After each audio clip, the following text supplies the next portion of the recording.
All right, roll call, show that members Romack, Landers, Chady, Lipinski, and Yoss are present. First order of business is to consider approval of the minutes of our June 17th meeting.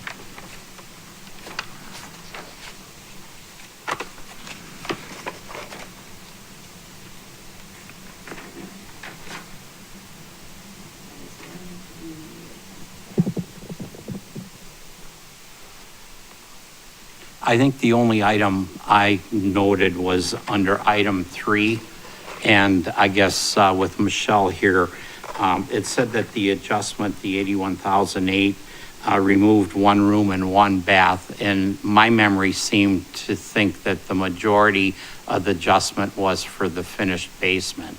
Yeah, we removed FBLA, which would be finished basement living area. We removed Rec A, and we removed 1 full bathroom.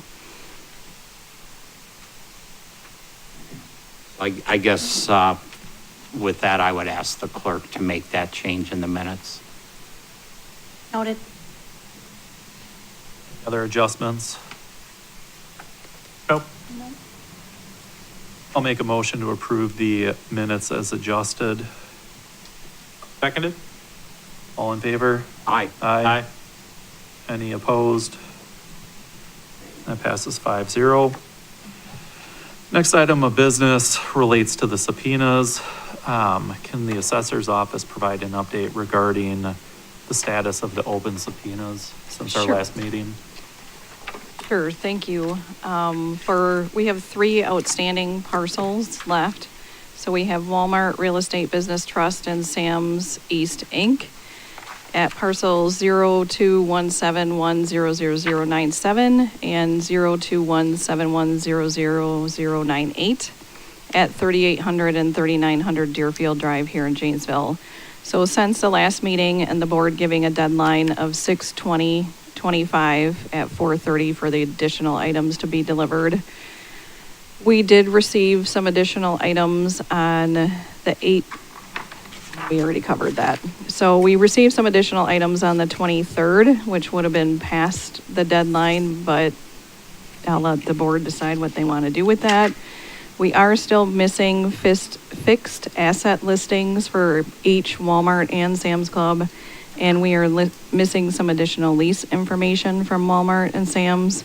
We don't believe that they're intentionally not responding or not being responsive to us. We would like to give them some more additional time, and we will provide them specific examples in an email after the board's meeting tonight or right away tomorrow morning of specifically what we are looking for if the board would grant additional time for that. And we would request that the board ask that those items be due on Thursday, July 3rd at 4:30. If the items aren't received at that time, we would move to motion to dismiss on July 10th at the next meeting of the board. But again, it's the discretion of the board of what you would like to do at this moment. You want me to keep giving the update on the next properties, or do you want to talk about that? Talk about this one. I mean, given that they are making an attempt to provide the information, it seems reasonable to give a final extension on the remaining items, especially if we're giving them specific examples or forms of what they're looking for. Does anybody disagree? I think that's fair. Yeah. You recommended Thursday, July 3rd at 4:30? Correct. The board supports the recommendation to provide them the examples and a due date of July 3rd at 4:30 p.m.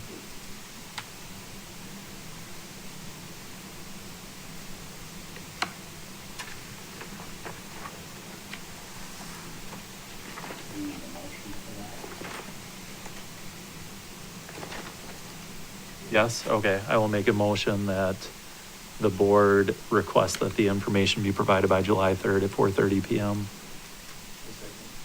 All in favor? Aye. Aye. Any opposed? That passes 5-0.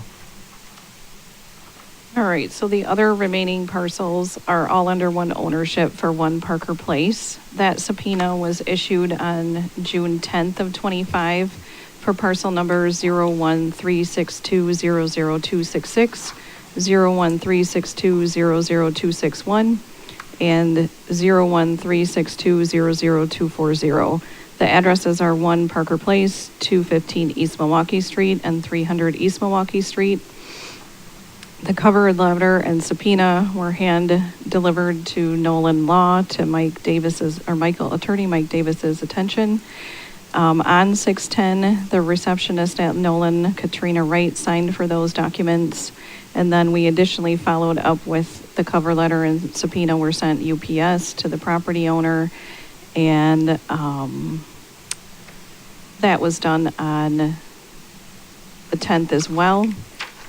And then we received delivery confirmation of that on the 12th. The cover letter and subpoena were also sent via email to the authorized agent and the property owner at 8:25 a.m. on the morning of 6/11. That email received a successful receipt for the authorized agent and the property owner and a read receipt from the authorized agent at 10:23 on that same day of June 11th.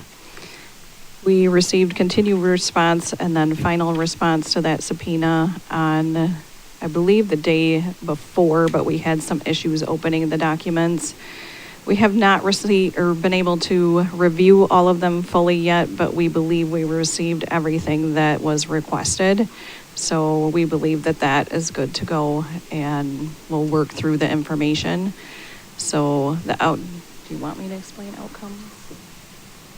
Potential outcomes with that could be if we deem that there is maybe a warranted change that needs to be needed, we would work with the property owner and come back with a stipulated value for the board is one potential. Otherwise, we could ask for a waiver to circuit court for that property.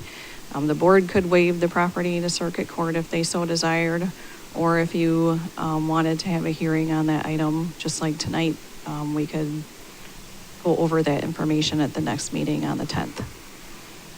I do not know which way we're leaning at this point. We're working diligently to just get ready for the case tonight and then be able to give you more detailed response for Walmart and Sam's.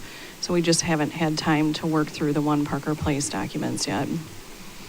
So if you determine that a hearing is warranted, can the clerk schedule the hearing by working with the assessor?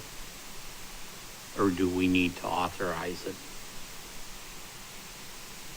You've already authorized a hearing for them, so it would be, and there's many types of hearings. So if it is to go to a hearing, then we could schedule that date with all parties to make sure that. Knowing that our next meeting would be the 10th of July. Okay.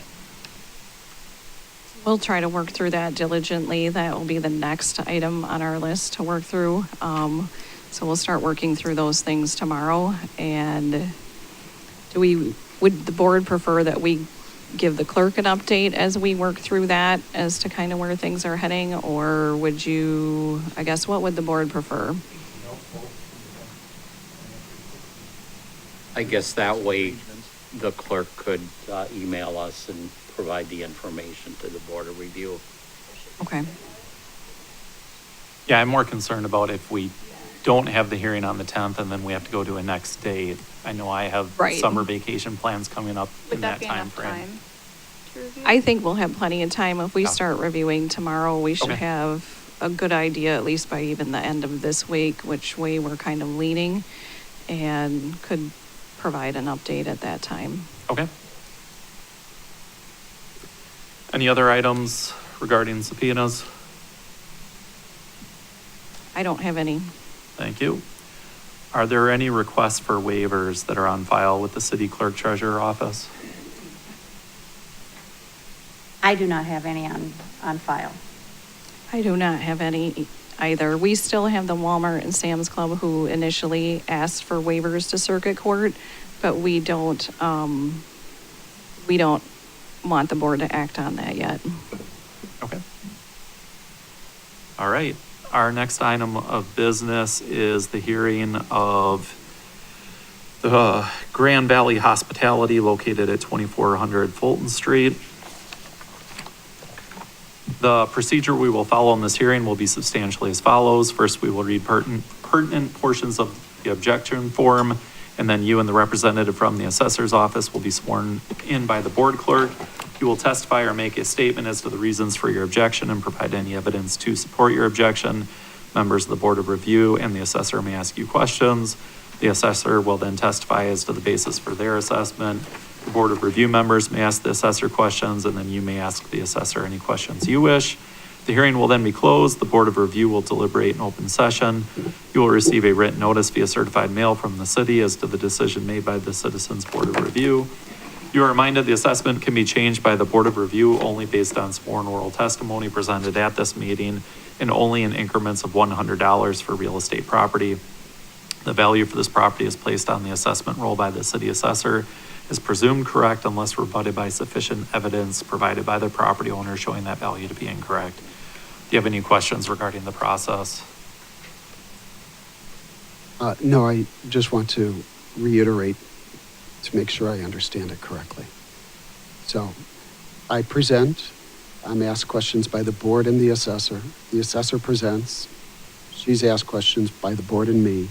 I have closing statements, she has closing statements. Traditionally, I allow both parties to make a final statement, yes. So there is rebuttal opportunity, yes. During the closing statement, And you can make a closing statement as part of your final questions or statements, yes. thank you. Yep. All right, will the clerk please provide the board with the pertinent information from the objection form and then swear in the objector and representative from the assessor's office? This case is of Grand Valley Hospitality LLC at 2400 Fulton Street. The parcel key for the property is 2410217100019. The property is classified for assessment. Is it commercial? Yes. Value in the assessment roll for the current year is $810,600 in land, $5,583,300 in improvements, for a total assessment of $6,393,900. And the objector's opinion of the value is $5,167,900. Will everybody wishing to give testimony in this hearing please stand and raise your right hand? Do you solemnly swear that the testimony which you shall give on the matter now on hearing will be the truth, the whole truth, and nothing but the truth, so help you God? I do. And will each of you, starting with you, Mr. Kohlenberg, just state your name and your title for the record?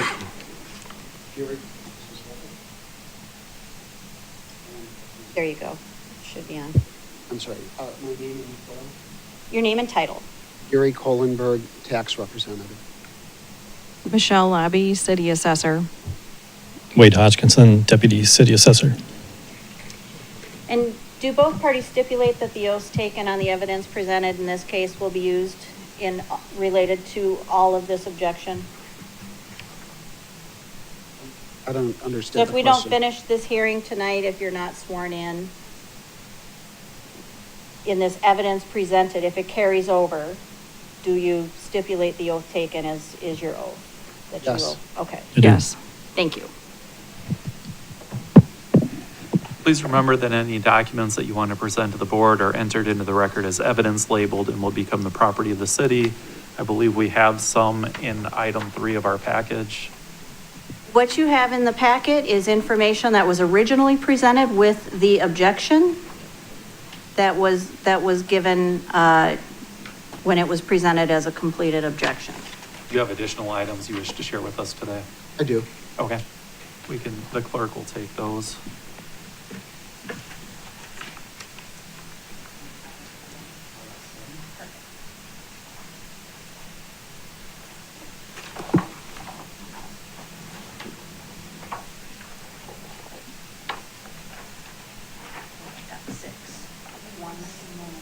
You got an extra? Thank you.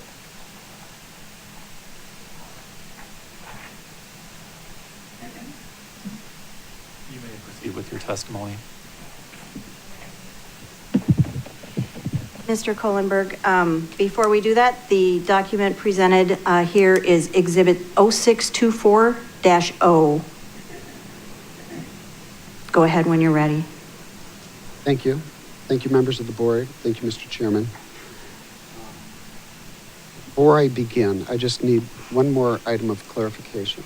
That is, when I ask the assessor a question, it's my understanding that the assessor will answer. Is that correct? I've If had it's a problems in the past. If it's a legitimate question, I would expect an answer, yes, pertinent to this hearing. From the assessor. Correct. Thank you. Thank you for allowing me to present this evening. My name is Gary Kohlenberg. I'm representing the property at 2400 Fulton in Janesville. Brief background on myself. I am a certified assessor level 2 by the state of Wisconsin Department of Revenue. My other certifications include a real estate broker for about 40 years, a certified public accountant. My educational background is a master's in accounting, a master's in international business, and a bachelor's in finance. First thing I'd like to do is change my opinion of value on the property to $4,883,200. Can Again, you repeat that one more time? $4,883,200.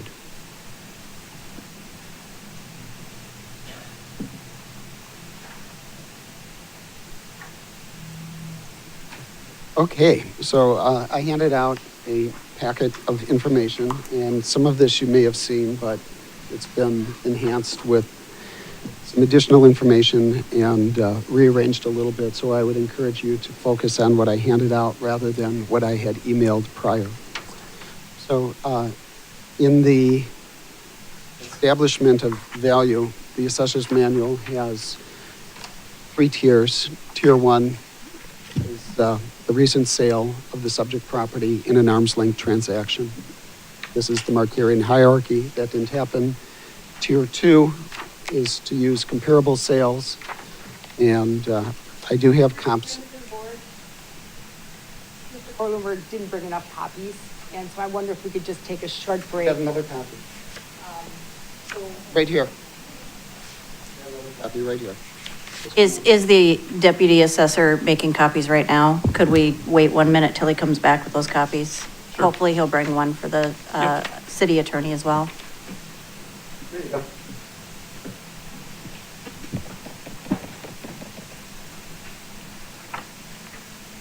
Tier 2 is the use of comparable sales. Tier 3 is both the cost approach and the income approach. So I'm presenting now Tier 2, and these are comparable sales. So on page 1 of the handout, which looks like this, labeled 1 in the upper right corner, there are 3 comparable sales. There were no good comps in the city of Racine, in the city of Janesville or in Rock County. So I went around the state to find good comps. The first comp is a Holiday Inn Express in Onalaska, La Crosse County. It sold for $4,885,000. Are you with me on comp 1 so far? Good. Construction is masonry, and it was sold in April of 24, 40,944 square feet, 75 rooms built in 1996. Comp 2, Country Inn, 2308 Lineville Road in Sumico, Brown County, $3,500,000, constructed of masonry. Sale date, very recent, March 4th of 2025. And it has 28,359 square feet, 62 rooms, built in 2008. And it's 0.7 acres. Comp 3 is a Fairfield, Hotel at 132 North Mall Drive in Grand Chute, Outagamie County, $4,200,000. Frame construction, sold on February 14th, 2024. 29,544 square feet, 63 rooms, built in 1992, 1.7 acres. And I'd like to point out that one of these comps is from 2025. Now, it's important to note that the assessor, by statute, should be using comps from 2024 and back. She can't go forward, but the Board of Review can, and I can, at this presentation, and it's a relevant comp. It's as close as it gets. It's 64 days past January 1st. So then what we do is we go through these comps and we make adjustments for location, construction, meaning is it wood or masonry, the sale date, the size, the age, acreage, and we have a total adjustment. And if you look under total adjustment, you're going to see 3 cumulative adjustments of 1%, 7%, and 8%, all increases in the comparable sales. Then we have unadjusted price per room, adjusted price per room, unadjusted price per square foot, and adjusted price per square foot. And we have 2 ways to value the property. Do you do it by the room, or you do it by the square foot? So I did it both ways. And when we take the price per square foot, my opinion of value is that the property is $1,157,000 over assessed. And when we do it by the room, it's $246,000 over assessed. However, I don't like any of these comps. I don't, because they're not close enough. I'd like something in Rock County, but there were no good comps. But to be complete, and per the manual, I should really present tier 2. So I did. So now that I did that, I want you to pretty much disregard it, other than I'm dotting I's and crossing T's. So then we go to page 2 of my handout, which looks like this. And this is a document that I received from the assessor's office. And I told you there was one number that I disagreed with on the assessor's opinion of value, and that was the net operating income, which is highlighted in pink, and it's number 11. The assessor said that the value of the property is calculated by dividing the net operating income of $767,267 by a 12 cap, and it creates a value of $6,393,891. So that's how the assessor responded to my request on how did you value the property. So the way I valued the property is I used actual documentation that substantiates my opinion of value. So if you look at page 3, it is a financial statement from the property owner. This is actually pages 1 and 2 of a 20-page document. The next 18 pages or so, it goes into great detail that will only create more confusion rather than clarity. This is a summary of the entire document. So what I want you to look at, and we're going to dig into this in a little bit, because I want you to look at the things that I highlighted. So the first thing we have is the operating income of $2,440,791. That's the amount of money that the hotel brought in from all revenue sources. Then we have departmental expenses, which was $759,768. We have undistributed expenses of $908,907. And then on the next page, we have management fees of $78,573. And then this is kind of weird, the way that they do it, but I'm not going to alter their financial statements. I'm just going to show you how they did it. What they said is non-operating income and expense. So the first item is income. That is not an expense, and that income is reflected on the top line. The next one is rent. They rent outside services for $1,972. They have property taxes, which are not part of this calculation because we're using Michelle's cap rate of 12, and insurance of $65,089, and other expenses of $40,000. So those are the numbers and where I got them from. It's right off the financial statement. And now I'll show you how I crunched them to get to where we're going. So if you go to page 5, you're going to see Michelle's document reduced to an Excel spreadsheet. So this is essentially her document just in Excel. So the blue is Michelle's document, and the green is mine. So we're going to go through this line by line so you have a clear understanding of what's actually happening here. So gross rent, 100%. I'm not quite sure what that is. It's her document. Net rent unit types, 98. That's 98 hotel rooms. I'm in agreement. Gross rent rate, that's if every room were rented at some number, which I don't know where she got the number. And my number is 24,906. Michelle's number is 47,450. Now, my number reflects what was actually brought in. I think what Michelle does is then she applies some kind of vacancy factor of a straight 45%, and she gets $2,092,545 as her gross revenue, or as her vacancy factor.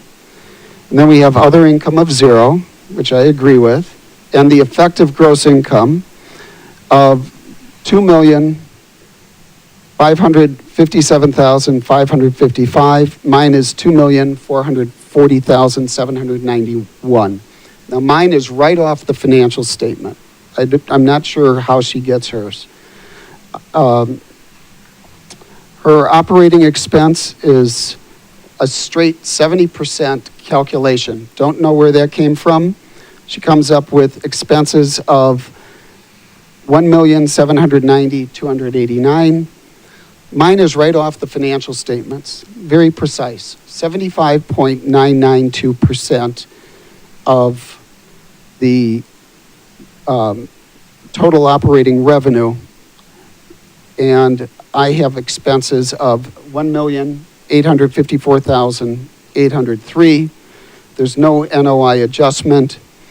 And she gets a net operating income of $767,267. And mine is reality, $585,987. Now mine is right off the financial statements that she was provided. We're going to continue to use her cap rate of 12%. She divides her NOI by 12%. She gets $6,393,888. When we do my NOI, which was presented, we get $4,883,225. That's my opinion of value. That's how I calculated it. And the rest of the numbers on here are pretty much from the document Michelle had handed me. So let's see what actually happened. On page 6, which looks like this, this is called the STAR report. And every major hotel operator completes a STAR report primarily as a requirement from the franchisor. And what we want to look at are really 3 numbers to understand what's going on here. The first one is occupancy, and you can see it's highlighted in pink. And under year to date, we have a 20.7 reduction in occupancy. Occupancy fell. The next is average daily rate. This is how much, on the average, they charge for a room. That fell. And this is from 23 to 24. And then we have revenue per available room, RevPAR. It's down 22.5% from 2023 to 2024. The hotel is doing worse in '24 than it did in '23. This is reality. This is why the financial statements are so much different than what Michelle used to calculate the original value. So then we have page 7, which looks like this.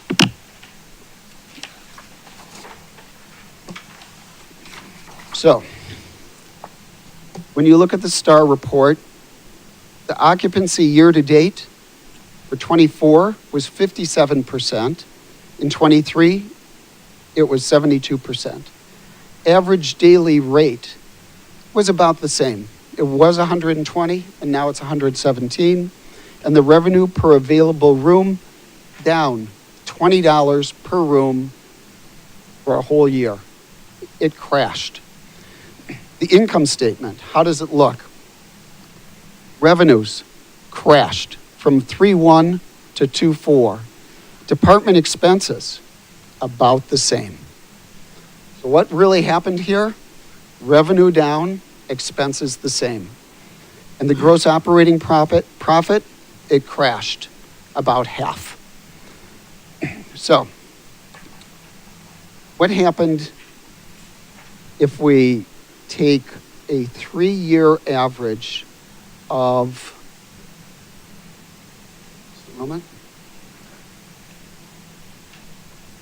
What happens if we take a 3-year average of the gross revenue from the hotel from 22, 23, 24? So we got 2.6, 3.1, and 2.4. The average is 2.7. When you apply the actual expense ratio that occurs in this hotel, it's 76%. The NOI is 656, a cap rate of 12, and we end up with a fair market value of 5.4.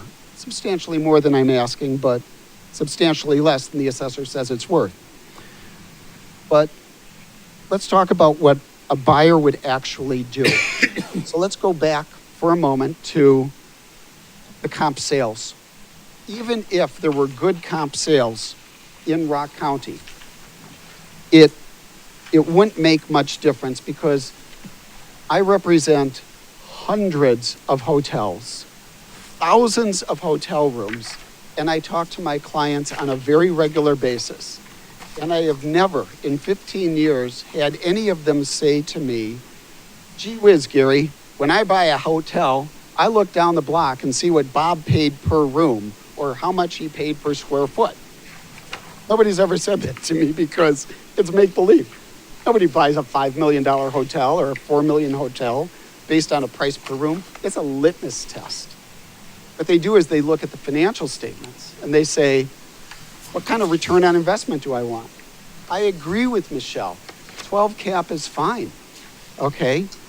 But if you see the hotel revenue crash, you don't take an average. You just don't. You say, what happened? Why did it crash? And I'll get to those explanations in a moment. And then what you do is you weight it differently. You say, well, the revenue from 2 years ago is worth 20%. The revenue from 1 year ago is worth 30%. And the revenue from this past year is worth 50%. A weighted average comes out pretty close, 5.3. But any buyer that buys a hotel is going to be weighting that last year almost 100%. That's how they do it.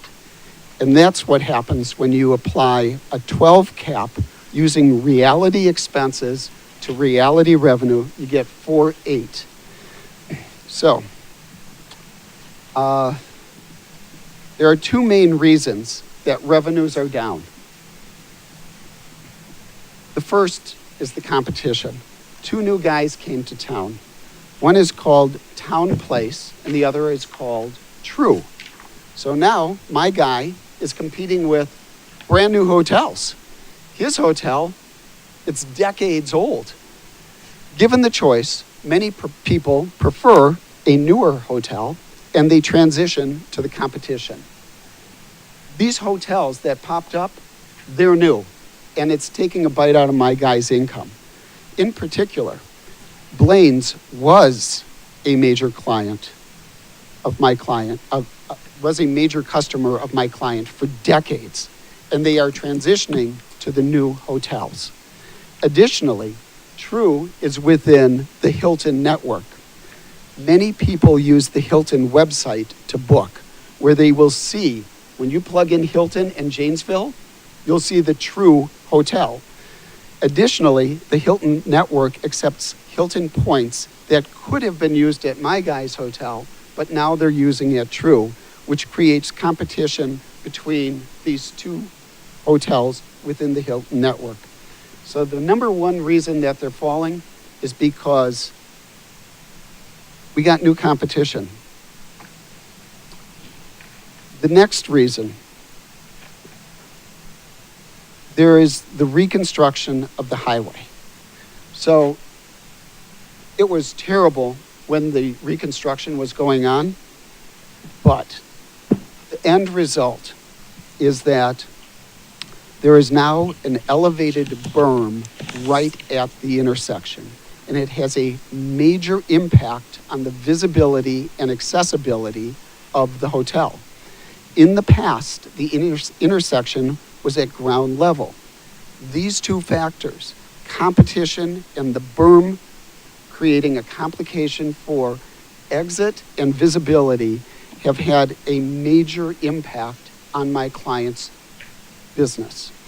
My client has been in business for over 20 years. He has owned and operated hotels for 17 years, and I asked him specifically, why did this turn down? It's not because he changed his management team. It's not because there's less people coming to Janesville. It's because of these two reasons specifically, and as residents of Janesville, you know this is true. Let's see, I'm ready to answer any questions from the assessor or from the Board of Review. Thank you. Does the board have any questions of the objector?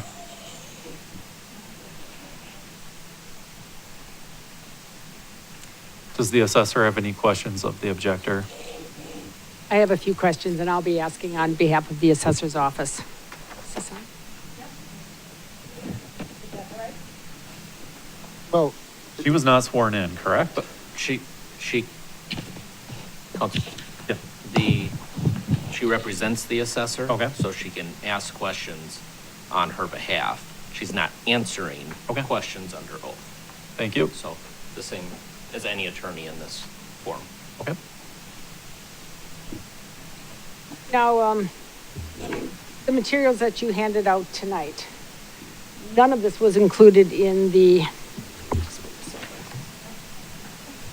none of these materials were included in the objection packet, were they? You No. can take a look. no, they weren't. And, Well, on, no, that's not true. I did send some. I sent financial statements. you did not prepare an income approach and include it with your objection packet showing the opinion of value, correct? No, And you have modified your opinion of value, so you've amended the objection form as we sit here tonight, right? did.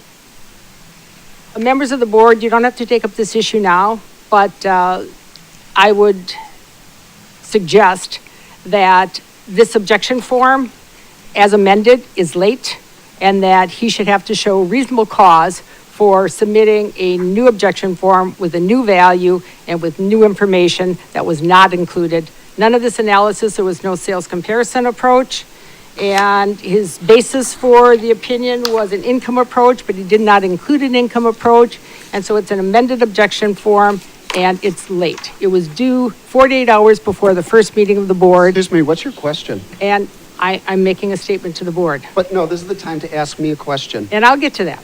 No, this is the time to ask a question, not a time to testify. And if there's going to be testimony, the board made clear it should come from the assessor. So what is your question? My question is, why didn't you include any of this information when you filed the objection form, when it was due 48 hours before the first meeting of the board? It's not required. The objection form doesn't state that you have to provide the basis for your opinion of value, and I'm looking at the objection form right now. Yeah, And He did, in- he stated the income approach.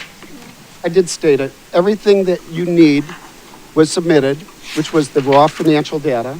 I did the analysis, and I submitted it in a timely manner. Now, what is your next question?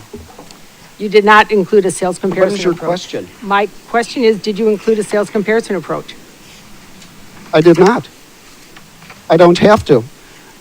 And Can you read, just a moment, if you're reading from my objection, read my opinion of value and I forget exactly what it is, just a moment.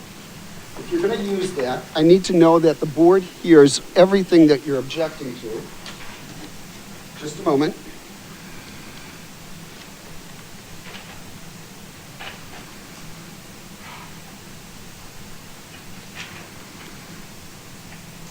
Okay, so, Section 3, just read it out loud. What does it say under basis for your opinion of value? under section 3, it says equalized value exceeds fair market value.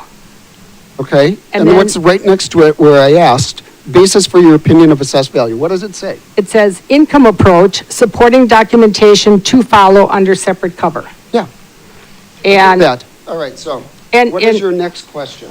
here's my next Point of question. order, Chairperson. Yep. You control the flow of testimony with witnesses and questions. It is not for a witness to be demanding next question or what questions are to be asked. Fair point. I have not heard a question yet. So what questions do we have of the objector? So the next question I have is, I want to, and does the board have copies of everything that was filed with the objection form? I'm Yes, asking in Madam their- Clerk. Yes, in their tab. All right. Is this the income statement that you attached? Looks like this. I can hand out copies. There will be a copy of this in the assessor's package, which we're going to go to next. Is this your income approach that you attached to the objection form? I can't recall what I attached. It's in the package of information provided to us. It is, all right. Yes. In addition to the net income statements. In addition to the income statements, right? Correct.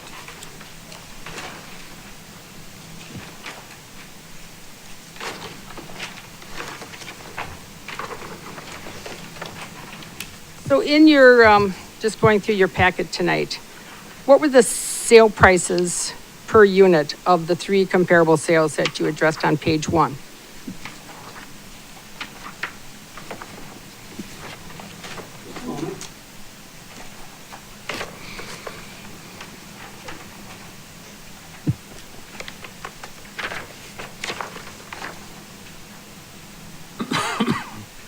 The raw sale price per unit or the adjusted?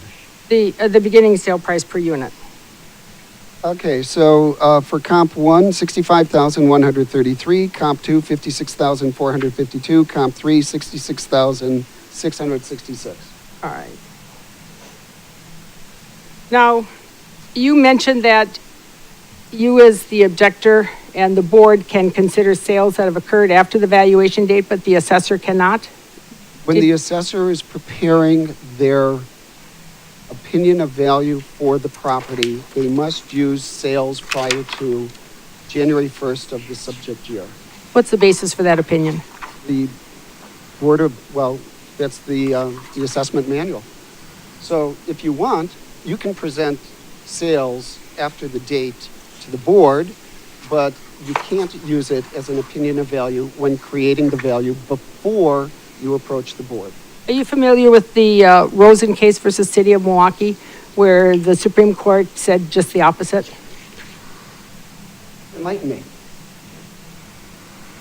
The Supreme Court said that sales after the valuation date can be taken into account by the assessor, provided that appropriate adjustments are made for market adjustments for a period of time. Was that at the Board of Review, or was that for creating a mass appraisal opinion of value prior to presentation at the Board of Review? it was at the circuit court and it was at the Board of Review. So if you're going to give the information, give all the information. Well, I'm trying to do just that. And so, the point of my question is, Rosen here, so while you're talking, I'm going to look up Rosen. All right. Now, and I'll tell you what I see as the other half of that. fair enough, fair enough. And so is it your opinion then that the three sales, so you talked about your sales comparison approach, but then you said, but they're really not reasonably comparable. So I'm just confused. So my question is, what is your final opinion as far as the sales comparison approach? These three sales are not reasonably comparable to the subject property to be used in a valid tier 2 approach? These were the best comparables that were available throughout the state of Wisconsin. And it was my opinion that even though they were the best, we should move to tier 3, the income approach, for two reasons. Number one, there weren't good comps, but I understand. Could you just answer my trying- question? Yes or no? Are they reasonably comparable sales? Yes or no? I'd say we could do better, but they're not the best. All right. So you understand that there are standards as far as what constitutes reasonably comparable sales for a valid tier 2. You're familiar with that, right, under Wisconsin law? Enlighten me. Tell me what you mean. Well, have you read the Lowe's versus City of Delavan case? Nope. Okay. And you haven't read that in the manual, what constitutes a reasonably comparable sale? Enlighten me. Well, the purpose of my questions are, if you know what the standards are or if you don't, I'm not here to teach you Wisconsin assessment law. So let's just leave it at that. You're not aware of the standards, right? No, you asked me if I was aware of some obscure case. That's fine. I said no. And then you're questioning my understanding of tier 2. And I want to know what part you think that I don't understand so I can respond to you. All right. I will ask, we've got chapter 9 here of the manual and chapter 13 of the manual. I will ask, while I continue asking my questions, to the assessor's office to find the pertinent provisions of the Wisconsin Property Assessment Manual. Do you believe that you, in your presentation tonight and in your conclusion of value, are required to follow the provisions of the Wisconsin Property Assessment Manual and applicable case law? Yes.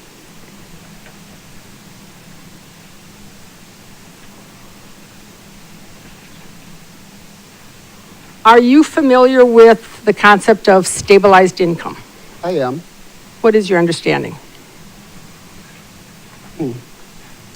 Well, I would say when income is consistent from year to year for a given entity. And is it your opinion that the income in 2024 represents stabilized income for the subject property? No, it's a downturn. And is it your opinion that that level of income is expected to continue in the future? No, actually, it gets worse. I asked my client about 2025, and he told me that they are down from 2024. So it went down from 23 to 24. It went down from 24 to the first half of 25. So it is continuing to decline. It has not stabilized yet. Are you aware that one of the items that was subpoenaed was the budget for 2025 for the subject property? Yes, Have you looked at the budgeted information? I did. And did you see that income was projected to go up in 2025? I did. My second half. Sometimes things don't go according to budget. If you're doing, did you do a supply and demand analysis of the hotels in the city of Janesville? And No. whether the supply is greater than the demand? No, Have you done an analysis of the expected increase in demand for hotel rooms in the city of Janesville after the Woodman Sports Center comes online? just a moment, please. What was the first question? The first question was, have you done an analysis of expected increased demand for hotel rooms in Janesville after the Woodman's Sports Center comes online later this year or in the fall? No. Are you familiar with the principle of anticipation that must be taken into account in determining assessments in the state of Wisconsin? Looking into the future, I'm very familiar with it. And looking at the future benefits that a property will be able to achieve or will offer? Oh, yeah, sure. And have you taken into account all the future benefits of ownership of the property based on the principle of anticipation? Yeah, the property is decreasing in value because my opinion, based on my client's financial statements, which is empirical evidence rather than budget or anticipation, it shows what's happening. They're making less money. So, yeah, I'm very familiar with that. Anticipation, not such a good metric. Are you familiar with the Veritas versus City of Madison case where Nope. the Court of Appeals Nope, recently discussed the principle of anticipation? nope, So then I take it you haven't applied it in your analysis? nope. Now, you changed your opinion of value, and you've stated, my opinion of value is $4,883,200. What is the property owner's opinion of value? I don't know. You didn't ask him? Nope. What he did say was, well, it was very colorful when he saw the assessor's opinion of value, and he felt that it was too high. So you didn't ask him whether he would be a willing seller to sell the subject property at $4,883,200? Why would I ask him that? I'm not even sure why that question would come up. Do you have an understanding that under Wisconsin law, market value is determined as the price at which a willing buyer would pay and a willing seller would sell? Sure. So my question is, do you have any evidence to show that a willing seller, your client, would sell the property as of January 1st, 2025 for $4,883,200? I never asked him his opinion of value, and I never asked him if he would sell the property. There are many questions I can ask my client. That was not one of them.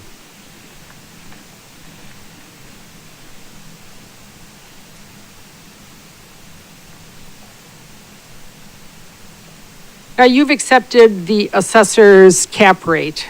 Have you done your own independent analysis as to whether the cap rate of 12% that includes loading for taxes is high or low or just about right?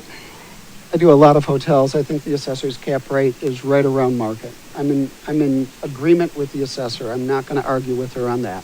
Have you looked at any particular sales to determine that that amount is appropriate? Of course. Do you have any evidence with you today? No. All right. Do you know which sales you looked at to determine that the cap rate is appropriate? Earlier, I testified I represent many, many hotel owners, hundreds of hotels, thousands of rooms. I didn't bring any of the other hotel documentation with me. And I didn't bring my opinion of cap rate and my calculations with me because I agree with the assessor.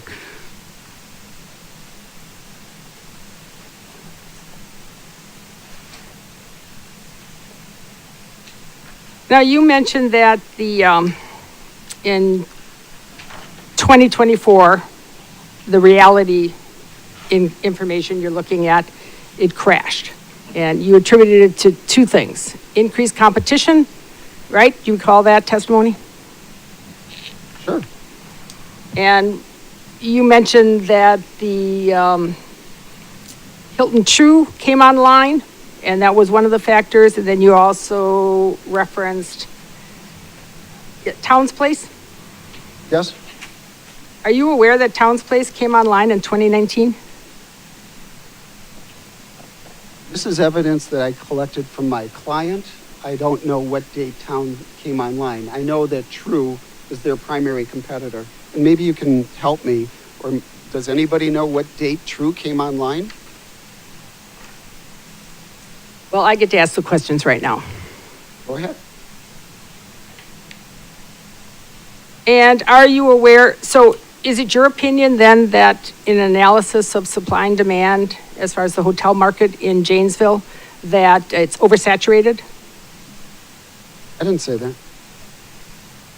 Would it surprise you to learn that there is unmet needs for hotel space and some new additional hotels are being built right now?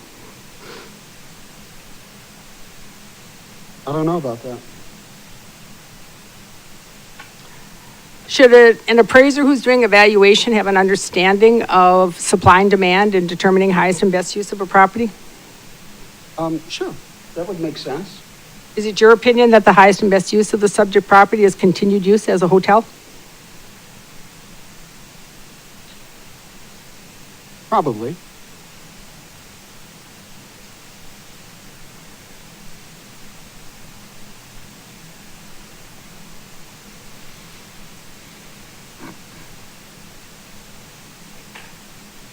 And where did you get the information about the second reason why the revenues fell in 2024 as far as the elevated berm? Who gave you that information? Well, I've been coming to Janesville for a long time, so I witnessed it myself, and I also talked to the director of operations, who directly oversees this as one of a number of hotels.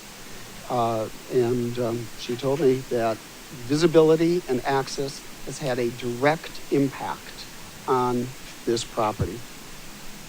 And did that first start in 2024? When did that first start? Not sure. Are you aware that the Hampton Inn is the most popular brand in America and has the highest hotel sales? Not this one.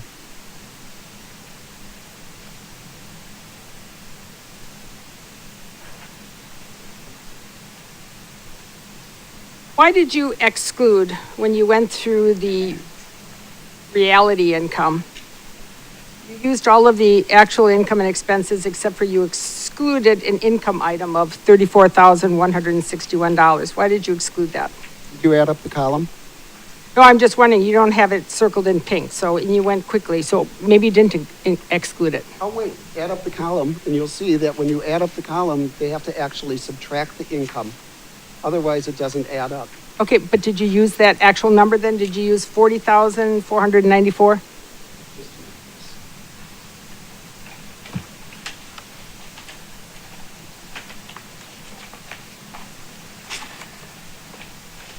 What page are you on? I'm on the third page, I believe, of, the fourth page. What is the number you're asking about? I'm wondering, did you use, in your income analysis that you're submitting tonight, did you take the actual, all of the actual numbers that appear for 2024? I don't even understand the question. So there is income of 34,161 on page 4. Yeah, We all agree to that. yes. In the calculations on the subsequent pages, is that 34,161 carried into your calculations? No, that's income. And so that would not be part of the expenses. That's already calculated as part of the top line income.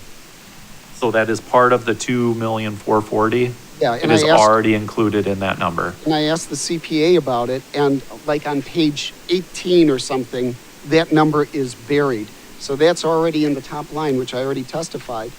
And so the numbers that aren't included are the expenses, which I identified. And I said, the first thing I said about this section is that it was weird, and I don't know why they did it. And so we don't want to add 34,000 because it would double count. We want to add the 1,900 because it's not counted in expenses anyplace else.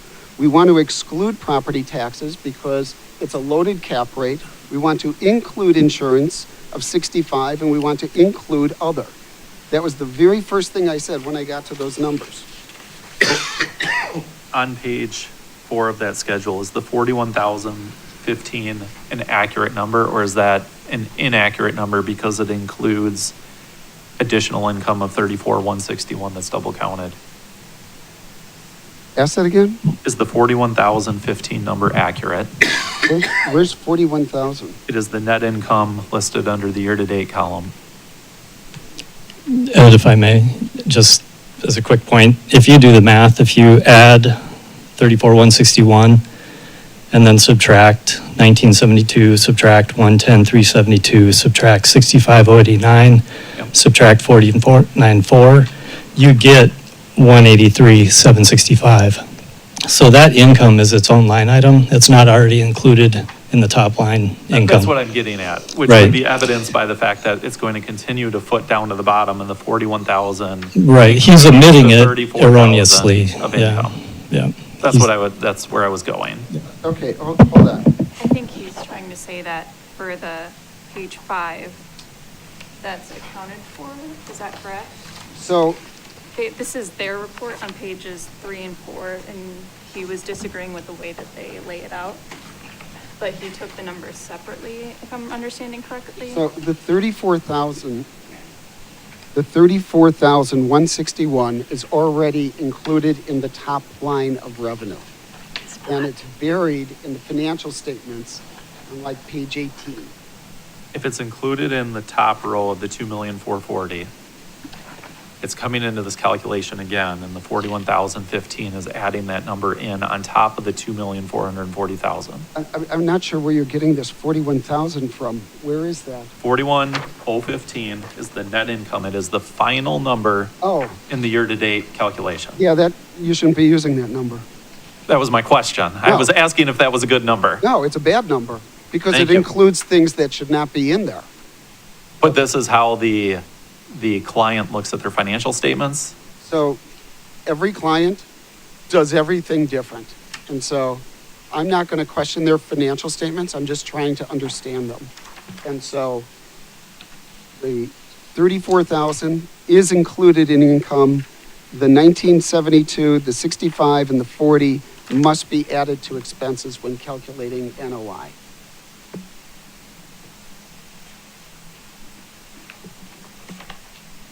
Keep going with your questioning. And so I just want to say that that's coming from, those words are coming from the CPA that prepared the financial statements. So, Well, the CPA is not here to testify as to these financial statements. So Correct. you're just saying we should take your word for it?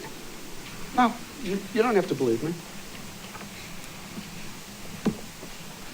Well, I'm a CPA also, and if you exclude that, these numbers don't foot. Okay, So- you're saying we should take your word for it, that's fine. I'm not going to question it.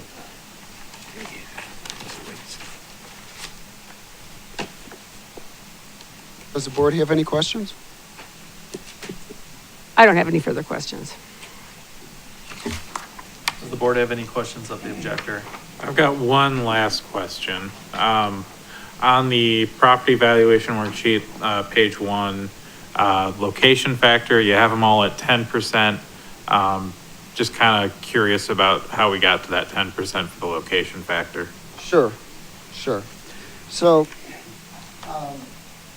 Janesville is a pretty good-sized city. I think you've got a population of 69,000. Is that about right? Yeah. These other municipalities, they're smaller. And so bigger municipalities, there's going to be a greater demand for all kinds of businesses, including hotels.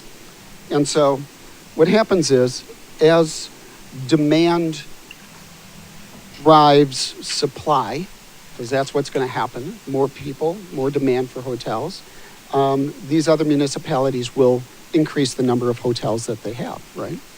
And so they're not there yet. And so Janesville is a better market for hotels than these three areas. I couldn't find good comps in Rock County. I wish I could have. They don't exist. So I gave you the best I could find to dot I's and to cross T's. I'm not saying rely heavily on Tier 2. I don't think it's good. I presented it for one reason, to be complete. And I'm trying to steer you away from Tier 2. Focus on income because it's a better measure of the value of the property.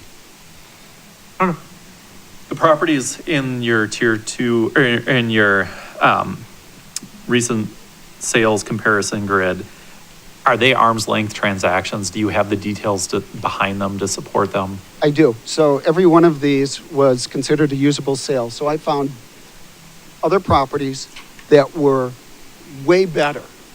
And then I went to the Department of Revenue website and I looked it up to see if it was usable or unusable. They kept getting knocked out. So I want to only give you Department of Revenue sales that are considered usable. Thank you. So I did verify, yes. Thank you. One question for the assessor regarding the objector's market comparison approach. He's making an adjustment for the sale date of 1% on two of the properties and 0% on the other property. My recollection, going back to our first meeting, was that the average increase you were assuming is 5% annually or 0.5% per month, I believe was the adjustment that was discussed. That would have been for residential properties. So the assessment ratio for commercial properties, I believe for 25 is 93 or 94%, 94%. So our assessment ratio is much higher for commercial versus residential properties. Does that make sense for you? So our residential properties are at 88%, and that's what's pulling our overall assessment ratio down to 88. But commercial in its own is at 94. So is the adjustment being made for the sale date appropriate given the city's experience with commercial properties? Would say all adjustments that are used are speculative. I don't know what data was used to derive that, so I'm not going to answer that question. So we're at 90. The way I would look at it is if we're at 94% now, our last revaluation was done in in 2023. So what is that percentage over, if you divided it by 3 years, where are we at per year to use an 2% per adjustment? year? Sure. Okay. So given that 1% adjustment, it seems appropriate given the time frame here. It's reasonable. Thank you. And I'd just like to remind the board too, that none of this was attached to the objection form, so we're seeing it for the first time tonight. So we haven't had an opportunity to really study it and. Understood. So you took the numbers from the income statement that your client used to create the form on page 5, correct? Okay. Correct. Just wanted to verify that. Yes, ma'am. So you weren't using their addition, you were using your own. Correct. All right. Any other questions of the objector? No. The assessor may provide the board with the basis of their assessment.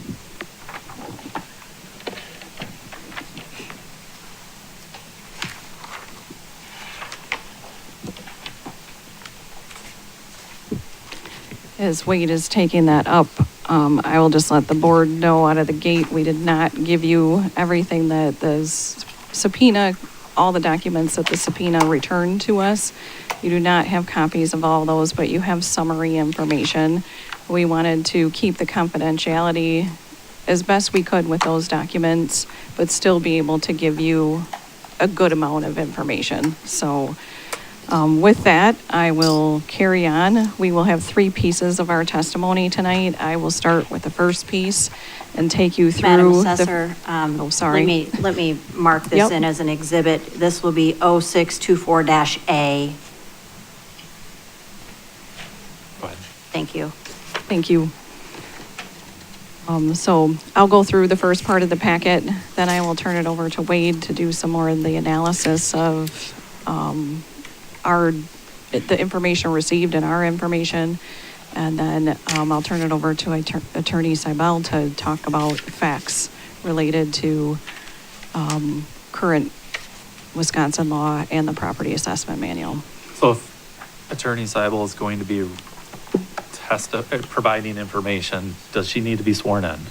So I'm not going to provide facts. Yeah, I was just going to say, as long as she's not testifying to facts, then she does not. If Okay. she's providing argument, legal positions, things like that, that's totally fine. Okay. Sorry, thank you for asking for that clarification. My name is Michelle Labby. I'm the city assessor for the city of Janesville. I provided the board an objector with, does the objector have a packet of the information? No. Okay. board and objector with written information on the assessment I will now summarize. Pages 7 through 12 are the original and amended objection forms filed with the clerk from the objector. Page 14 of your packet is a copy of the agent authorization form submitted to the clerk for the board of review.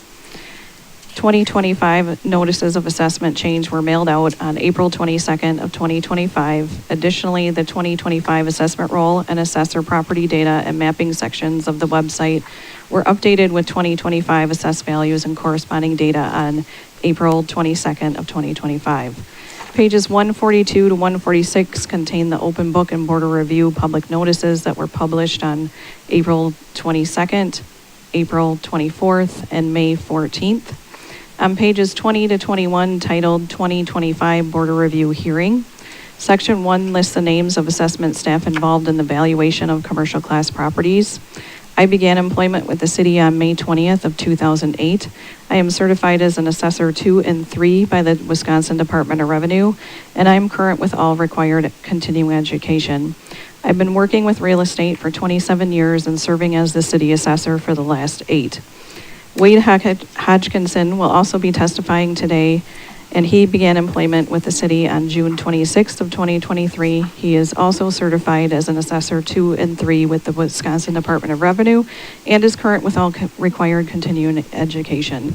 He began working with real estate 35 years ago, focusing on commercial valuation for the last 14 years, and has been serving as a deputy city assessor for the last 2 years. Section 2A of that form states that the purpose of the assessment is to estimate the full or market value of a property as of January 1st of 2025. Section 2B summarizes the standards for establishing value as found in the state statute 70.32, the Wisconsin Property Assessment Manual, and case law.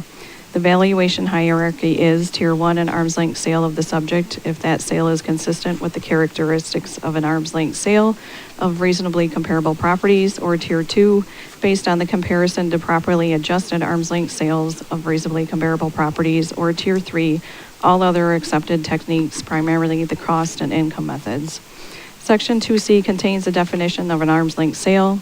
Section 2D outlines that the Wisconsin Property Assessment Manual specifies that mass appraisal is the underlying principle that Wisconsin assessors should be using to value properties. The purpose of mass appraisal is the equitable and efficient appraisal of all property in a jurisdiction, and mass appraisal is a systematic appraisal of groups of properties as of a given date using standardized procedures and statistical testing.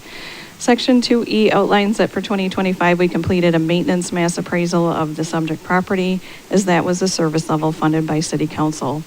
Per the Wisconsin Property Assessment Manual, that means we did not revalue all parcels. We only reviewed the permits, reviewed the assessments of parcels affected by sales, new construction, building permits, split merges, or owner requests for review or for cause. Since we did not complete a revaluation, we did not capture market value appreciation or depreciation. We only captured value added or removed based on physical changes to a property. We last completed a revaluation of all property to market value in 2023. According to the Wisconsin Property Assessment Manual, the uniformity clause of the Wisconsin Constitution does not require that assessments be at full market value. As such, we conclude that the January 1st, 2025 assessments are fair and uniform estimates of market value of the property. Moving on to page 22 is a map of showing the subject property's location. The next few pages, 23 to 25, are the property record card, which contains specific data on physical and economic characteristics of the subject property. Major components of page 23 are the property is a hotel. It is located in a commercial neighborhood, 41 Milton Avenue and Humes Road in the city's north side. The lot is 101,320 square feet, or 2.33 acres. Also included on the page is ownership history. For property transfers, the property record card shows no recent sales activity. The last arm's length sale that occurred was on May 8th of 1997 by warranty deed number 1328942 for $3 million for real estate and $1.1 million for personal property, for a total sales price of $4.1 million. Page 24 contains information on miscellaneous structures, permits, if any. Major components of page 25 of the record card, this structural, this. I have the right word here. The model that our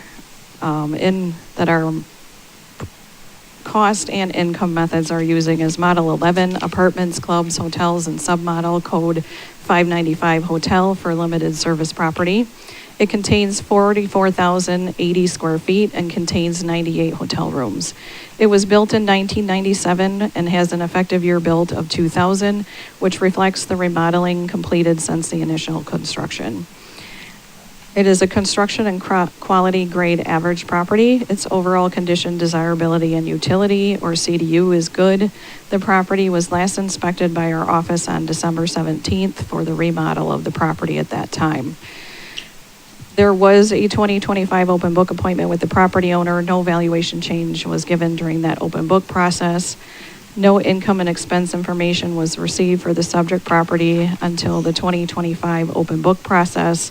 For the 2023 revaluation efforts, the assessor's office received no response from the subject property to the request for the income and expense data on January 26th of 2023. Data was due back to the assessor's office for the revaluation on February 27th of 2023. Next on page 26 is the City of Janesville's assessor office commercial property income valuation summary, which lists the value calculations completed by our automatic valuation model, using a tier 3 income approach. The income model for hotels was calibrated based on analysis of income and operating expense data obtained from local property owners for the year 2022. Along with recent sales activity from peer communities, cap rate information obtained from Ellers, and a conversation with the Janesville Area Convention and Visitors Bureau regarding historic room tax collection data and projected upcoming occupancies. I don't think I have the most recent copy of my script, so I'm just going to tell you that Ellers is a firm that the city and other jurisdictions use throughout the state of Wisconsin for TIF development agreements or dissolving TIFs or creating a new TIF. So just so you have a background of kind of who or what they are. The property is in economic model 3 for hotel type properties. The economic model is set up with the following information.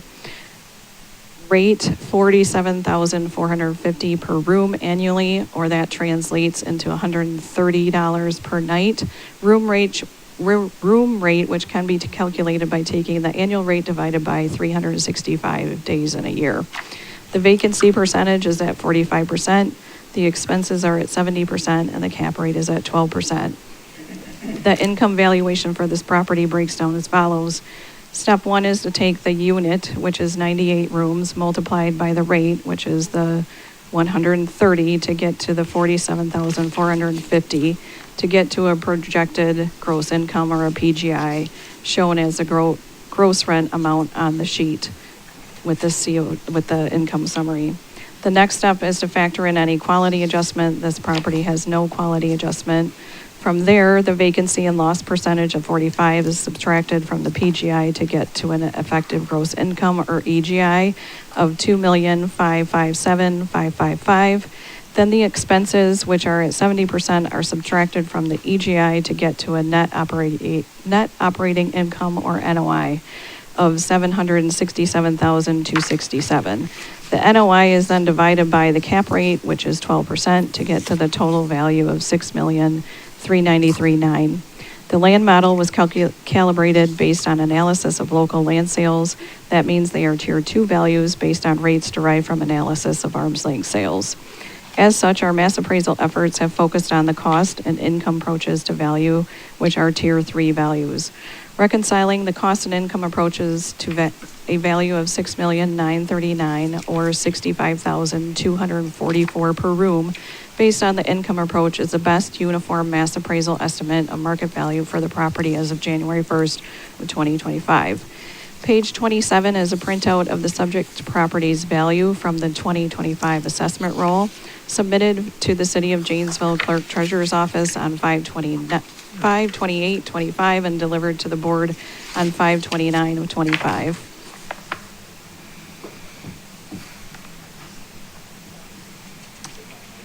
Oh, okay.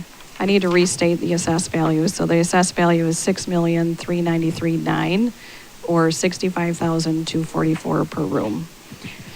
Pages 28 to 42 are the first part of the annual assessment report, also known as the AAR, that the board received a binder of that information on the first meeting on May 29th of 25. On page 4 of that report, or BOR page number 31, it states that the assessor's office visited 3,538 properties to create the 2025 assessment roll, including 1,375 sales, 1,372 permits, 141 new construction properties, and 131 agricultural properties. These properties were all reviewed by interior, exterior, or drive-by inspections by assessment staff. Additionally, please note the following on page 15, or border review page 42 of the report shows we used a direct capitalization method for the income approach and calibrated our mass appraisal model using market-derived data and validated our model by using sale prices. Page 43 shows the different types of the assessment rolls. This chart is included in the AAR to the board on May 29th. Notable information is that for 2023 revaluation, the city performed an interim market update. This column shows the work completed for the 2023 revaluation. Some notable information is the city's property record cards are deemed reliable. Properties impacted by a sale, permit, change in exemption status, classification changes, new construction, changes in legal descriptions, or changes in zoning were all accounted for during our field cycle to create the 2025 assessment roll. Pages 44 to 45 shows an email chain containing capture rates provided from Ellers and notes from a phone conversation with Christine Rebout, the director of the Janesville Area Convention and Visitors Bureau, also known as the JACVB, on April 24th of 2023.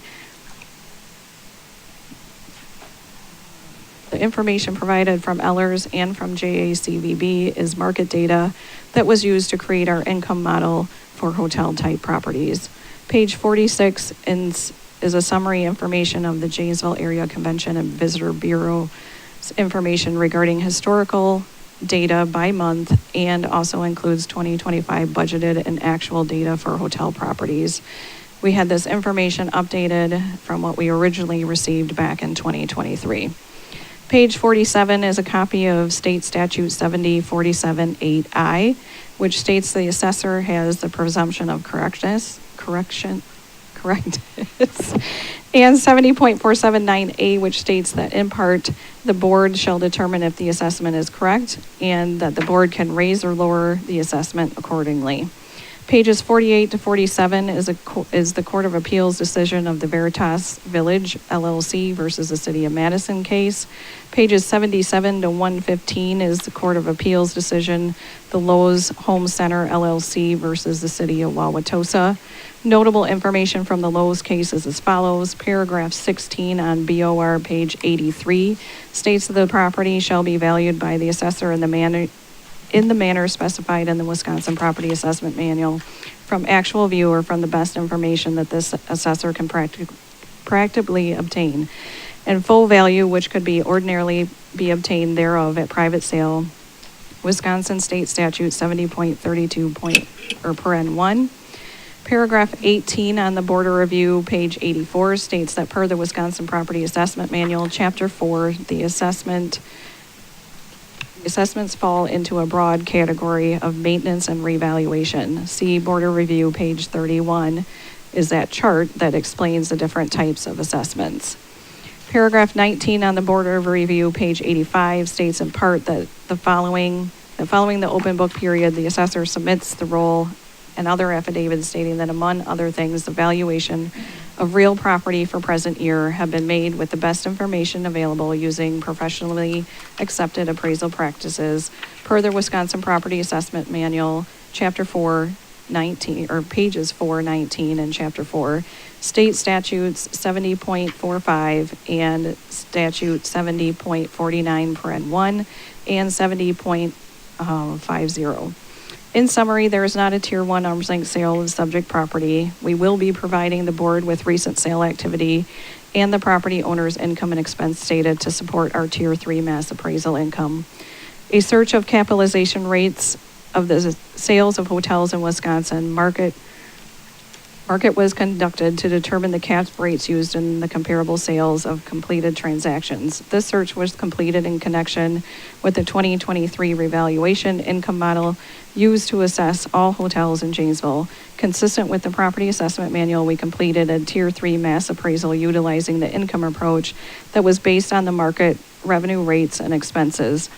The capitalization rate was drawn from sales of recent completed sale transactions. This mass appraisal approach allows us to maintain uniformity in assessments as required by the Wisconsin Constitution, reflecting the subject property's potential highest and best use and the use that will provide the property owner with the greatest net return over time. Based on the submitted income approach with the objection form and with the testimony provided by the objector today, we do not believe the authorized agent has provided sufficient support to overcome the presumption of correctness. No income approach was provided with the original objection form. The income information noted on the one-page statement does not contain any information to work through and apply the math to conclude at an opinion of value. For example, there is no cap rate provided for support for the cap rate in the opinion of value listed on the objection form. For these reasons, we respectfully request the board sustain the assessment or increase the assessment to the 3-year stabilized average of the property's net operating income performance to $7,346,000. Consistent with the holding of the Veritas decision and the principle of anticipation, the objector has not provided any evidence that the property owner would sell based on the income valuation that considers only the lowest NOI earned at the property. If the board is inclined to increase the assessment, as it has statutory authority to do, the assessed value would be broken down as follows: land, $810,600, improvement, $6,535,400, total assessment, $7,346,000. I will now turn the testimony phase over to Wade Hodgkinson, our Deputy Assessor, for an overview of why we are requesting an increase of the 2025 assessed value. After Wade concludes his testimony, Attorney Seibel for the Assessor's Office will apply facts presented and applicable law. Thank you, Michelle. Thank you, Board. Quick recap on a couple things. In Michelle's closing statement, she talked about the objector's one-page statement. That was an item in her bullet point that she missed. If you guys could turn to Board Review, page 13. That is what was originally submitted to us as the income verification and the opinion of value. So just that one-page report. And then the other item, as far as the property record card goes, just wanted to clarify that the original bill date was 92, not 97. As for my portion, again, as Assessor Labby indicated, my name is Wade Hodgkinson. I am the Deputy Assessor for the City of Janesville. I will now highlight a variety of information, including a combination of property-specific data returned via subpoena request and market data discovered in our research. Information will more than support the assessed value, and in fact would suggest an increase to the assessed value would be reasonable. And again, that was a point that was brought up in our original meeting at the prior board meeting. Given the variety and quantity of the information that will be discussed, please feel free to ask any questions you may have as I progress. As Mr. Kohlenberg indicated, the actual math isn't super hard. Getting the right math to put in the places where it gets a little complicated. So again, any questions are welcome as we progress. I'd like to start with the STAR report. Everybody's mentioned a few things about that, but if you could look on BOR page 116, and basically 116 and 117 are the actual STAR reports that discuss the hotel industry. This report is created by Smith Travel Research. They're a very respected analysis and data reporting company that is commonly regarded as industry standard for hospital and lodging sector. Smith Travel Research, commonly shortened to STR or STAR. So when you hear people talk about the STAR report, that's Smith Travel Research. They create reports that are assessors among other people in the industry. The STAR report presented on pages BR 116 and BR 117 is a STAR chain scale report for North America. The chain scale report is a report that classifies hospitality properties into buckets or groups to allow apple-to-apple comparisons of the properties. The respective chain scale categories include luxury, upper upscale, upper mid-scale, and economy. The subject property is designated as an upper mid-scale property, so it's actually one step above true. It's actually considered more desirable than true. True is a mid-scale property. Therefore, to bracket our research and are the results of our research, we did comparable research, and we conducted that in the upscale category, one step above, the upper mid-scale category, the category of the Hampton property, and mid-scale categories, one step below. And we did this in the respective categories to bracket our information. And with the respective categories utilized and properties found in our research highlighted in yellow on the STAR report provided to you guys. So you can kind of see the different properties we researched.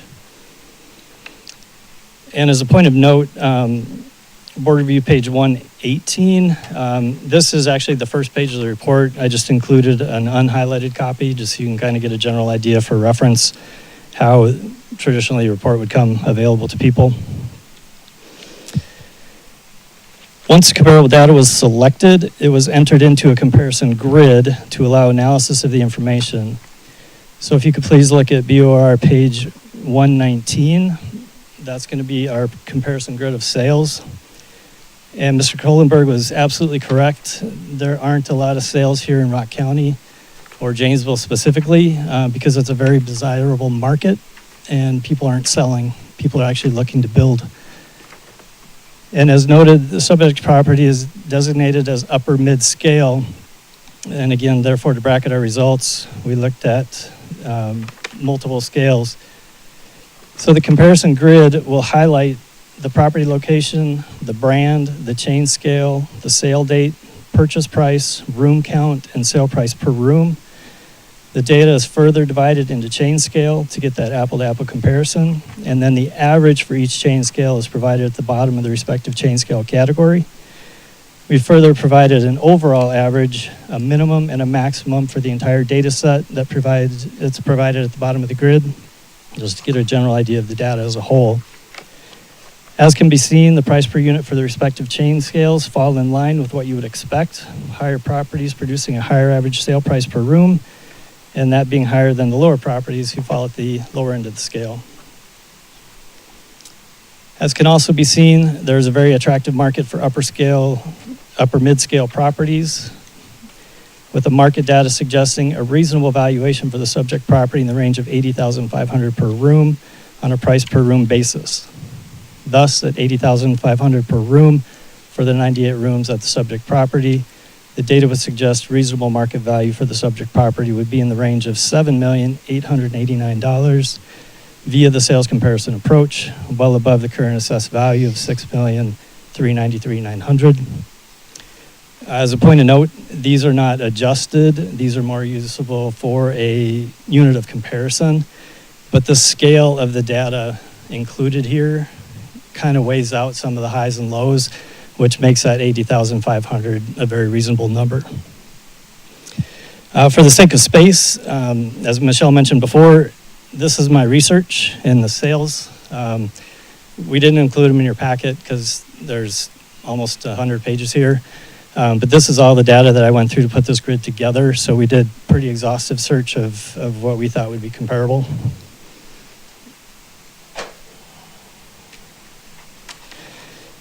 Being that this market sector consists of income-producing properties, it is also prudent to analyze the income-producing potential of respective properties as it pertains to value. This is done by dividing the net operating income, commonly referred to as the NOI, of a property by its sale price, which results in a capitalization rate, commonly referred to as a cap rate. Inversely, the NOI can be divided by the cap rate, which results in an estimate of property value. It is also important to note that the application of a cap rate has an inverse impact on value. More specifically, if a lower cap rate is applied to NOI, it produces a higher property value, as compared to if a higher cap rate is applied to NOI, it produces a lower value. And as we progress here, we'll have a little discussion on cap rates, but there's a reason why Mr. Cullenberg agrees with our cap rate, and I'll discuss that in a moment. It is noted that due to the proprietary nature of information within this market sector, confirmation of financials and the resulting cap rate for a sale can be somewhat challenging. However, we were able to confirm the resulting cap rate for 10 of the sales in the preceding grid and have recreated the data in a separate cap rate comparison grid, which can be found on your board review packet, page 120.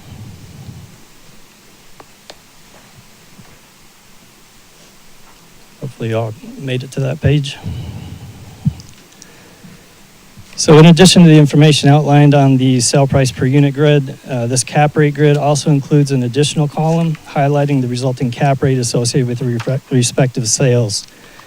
This cap rate data is then entered into another comparison grid to showcase the minimum, the maximum, and the average cap rates produced by the comparables. And this is further compared to the cap rate information utilized in the assessment calculations. It's important to note that the cap rates produced in our comparable sale research are unloaded cap rates, meaning real estate taxes are taken out of the effective gross income as an expense item when determining the net operating income, or NOI, for the respective properties. Since the assessor's office utilizes mass appraisal, as Michelle outlined earlier, and accounts for real estate taxes by loading the tax value into the cap rate, the cap rate comparison chart includes a line item for the City of Janesville's tax rate load, which results in a final line item highlighting the loaded cap rates for the respective categories.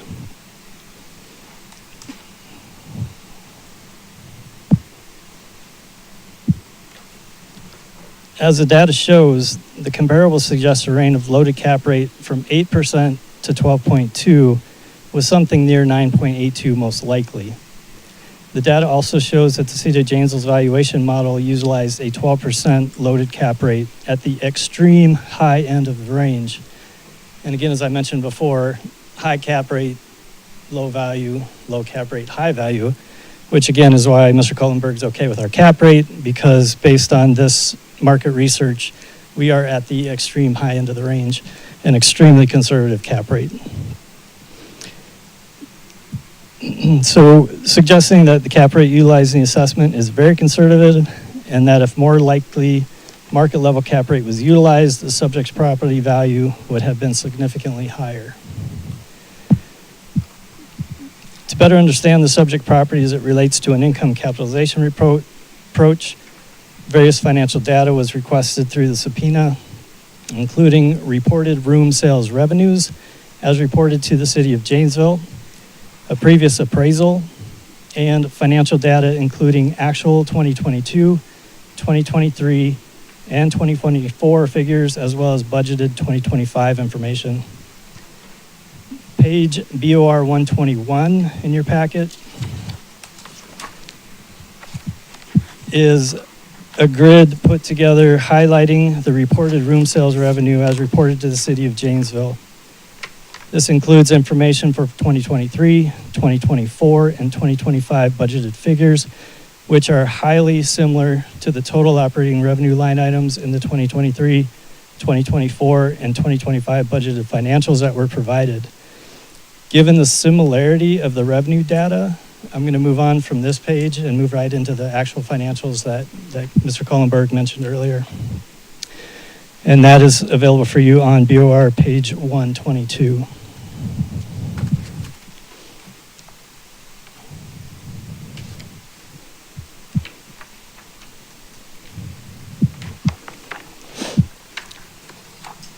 So page BOR 122 highlights the reported financials for the subject property over a variety of timeframes.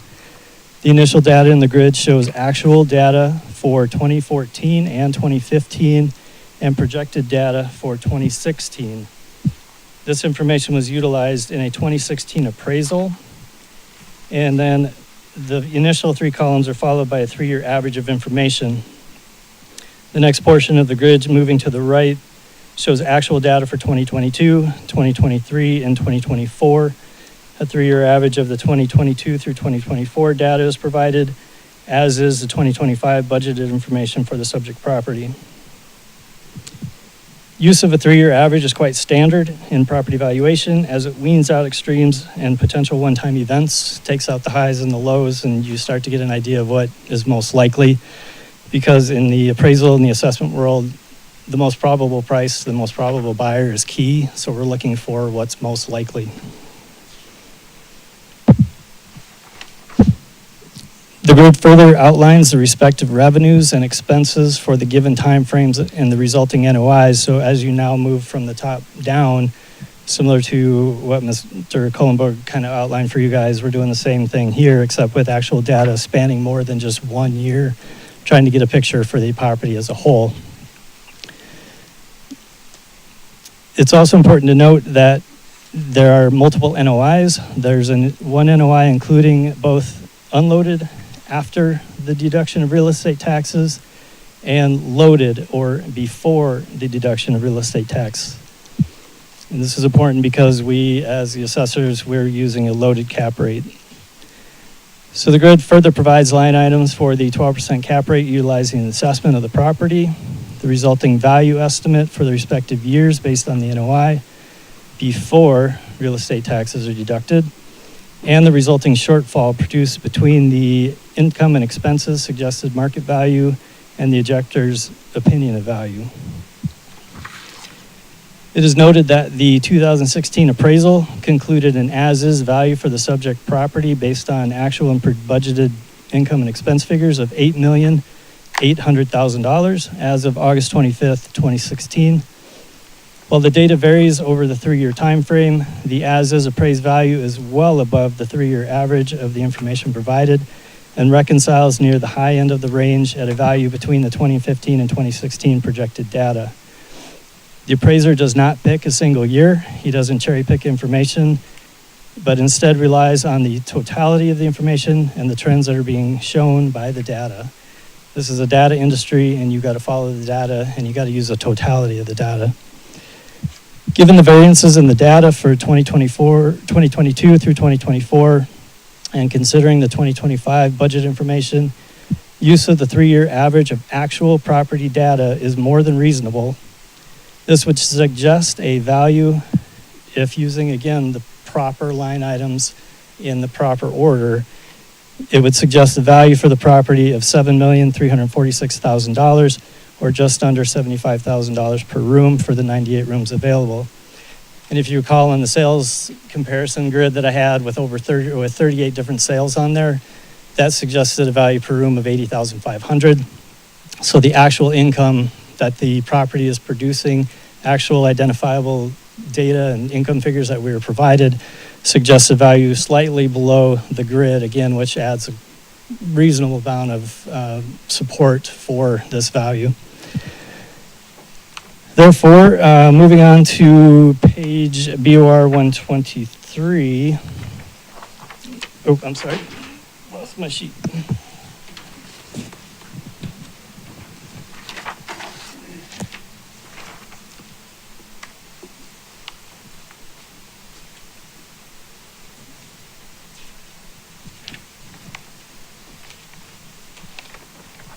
On to page 124, my apologies.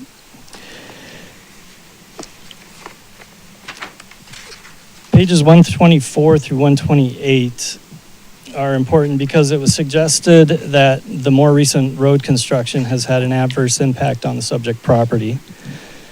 So pages 124 through 128 show the current status of the road improvements and property signage visibility.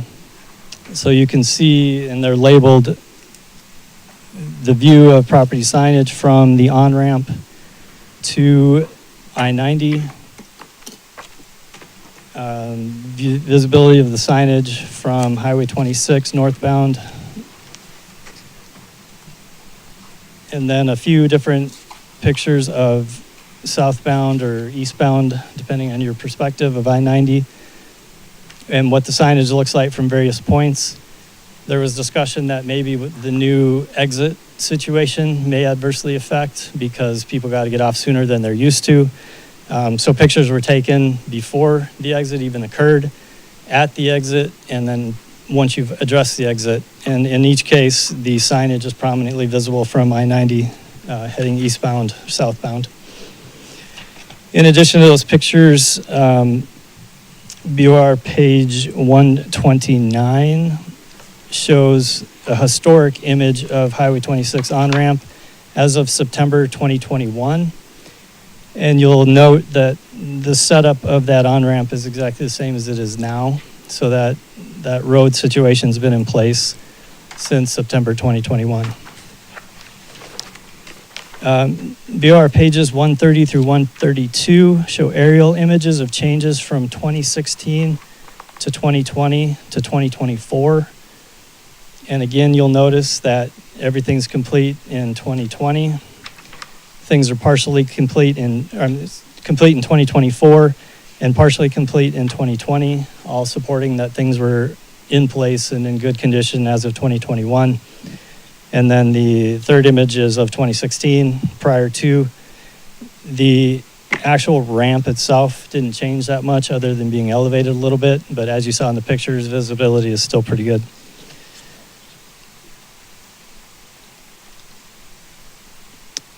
Additionally, Board of Review pages 133 through 141 consist of newspaper articles that discuss the road improvement project.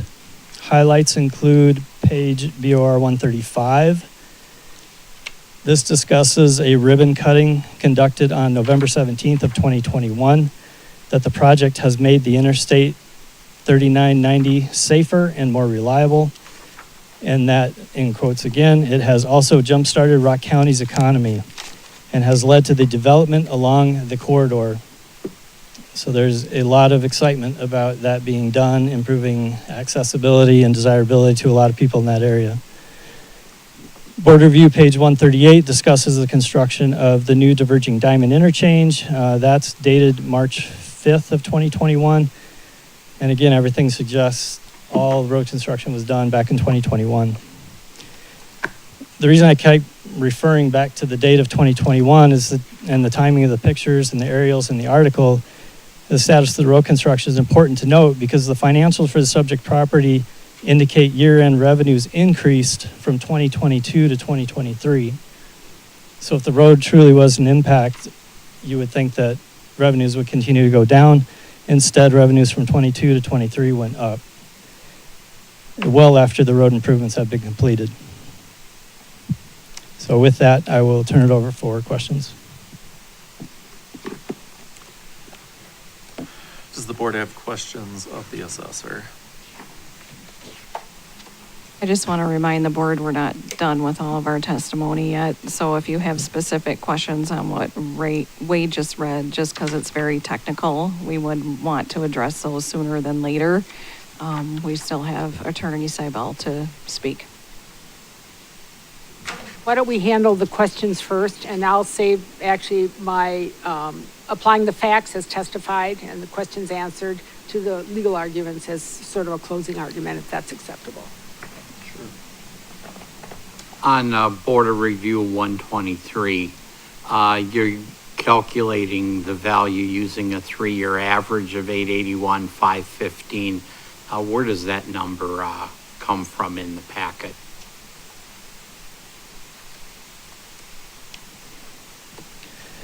$881,515 in there is backing into what the 3-year average. So if you look at page 122 and the 3-year average. It's the one, it's the NOI before real estate taxes. Yep, three-year average. exactly. So you look at 22, 23, 24 annual sales. Next to that is a 3-year average. That gives you total operating revenue of $2,735,789. You take out expenses for departmental undistributed expenses, you get a gross profit of $1,075,227. You take out management fees, you take out the non-operating income expense, and again, that's including that income that's included in their financials, and then the other expenses out of that. Because we have the two different, one with taxes out and one with taxes in, the first one is with taxes out, $785,073. But if you add those taxes back in to get the value, the NOI that we need for the loaded cap rate, that's where you get your $881,515. That is the net operating income used on our 3-year average valuation on page 123. And then from that, we use our 12% cap rate to get to the $7,346,000, which would be the suggested rate based on their actual in place. So you're actually using the internal financial statements from the owner or the objector. So you're averaging 2022, 2023, and 2024 to come up with a Correct. net operating income to apply the cap rate to. Correct. We're looking at the totality of information. We're not cherry picking one number over another. We're looking at the big picture, and again, most probable price, most probable buyer. So you're not factoring in the fact that the most recent year presented, 2024, was a down year in terms of net operating income as the objector has presented. Yeah, correct, because I would direct your attention to the 2025 budget. It's true, budgets don't always land where you're expected, but if you look at the first line total operating revenue for 2023, they're at 3.1 million. 2024, true, the number does drop to 2.4, but if you go all the way to the far right and you look at the 2025 budget, even the property owner himself is projecting a $2.9 million, so they're projecting an increase, which speaks to that anticipation of future benefit with things that are occurring. And again, hotel properties are not for sale in Janesville. In fact, people are looking to build hotels here in Janesville because there's unmet demand. Thank you.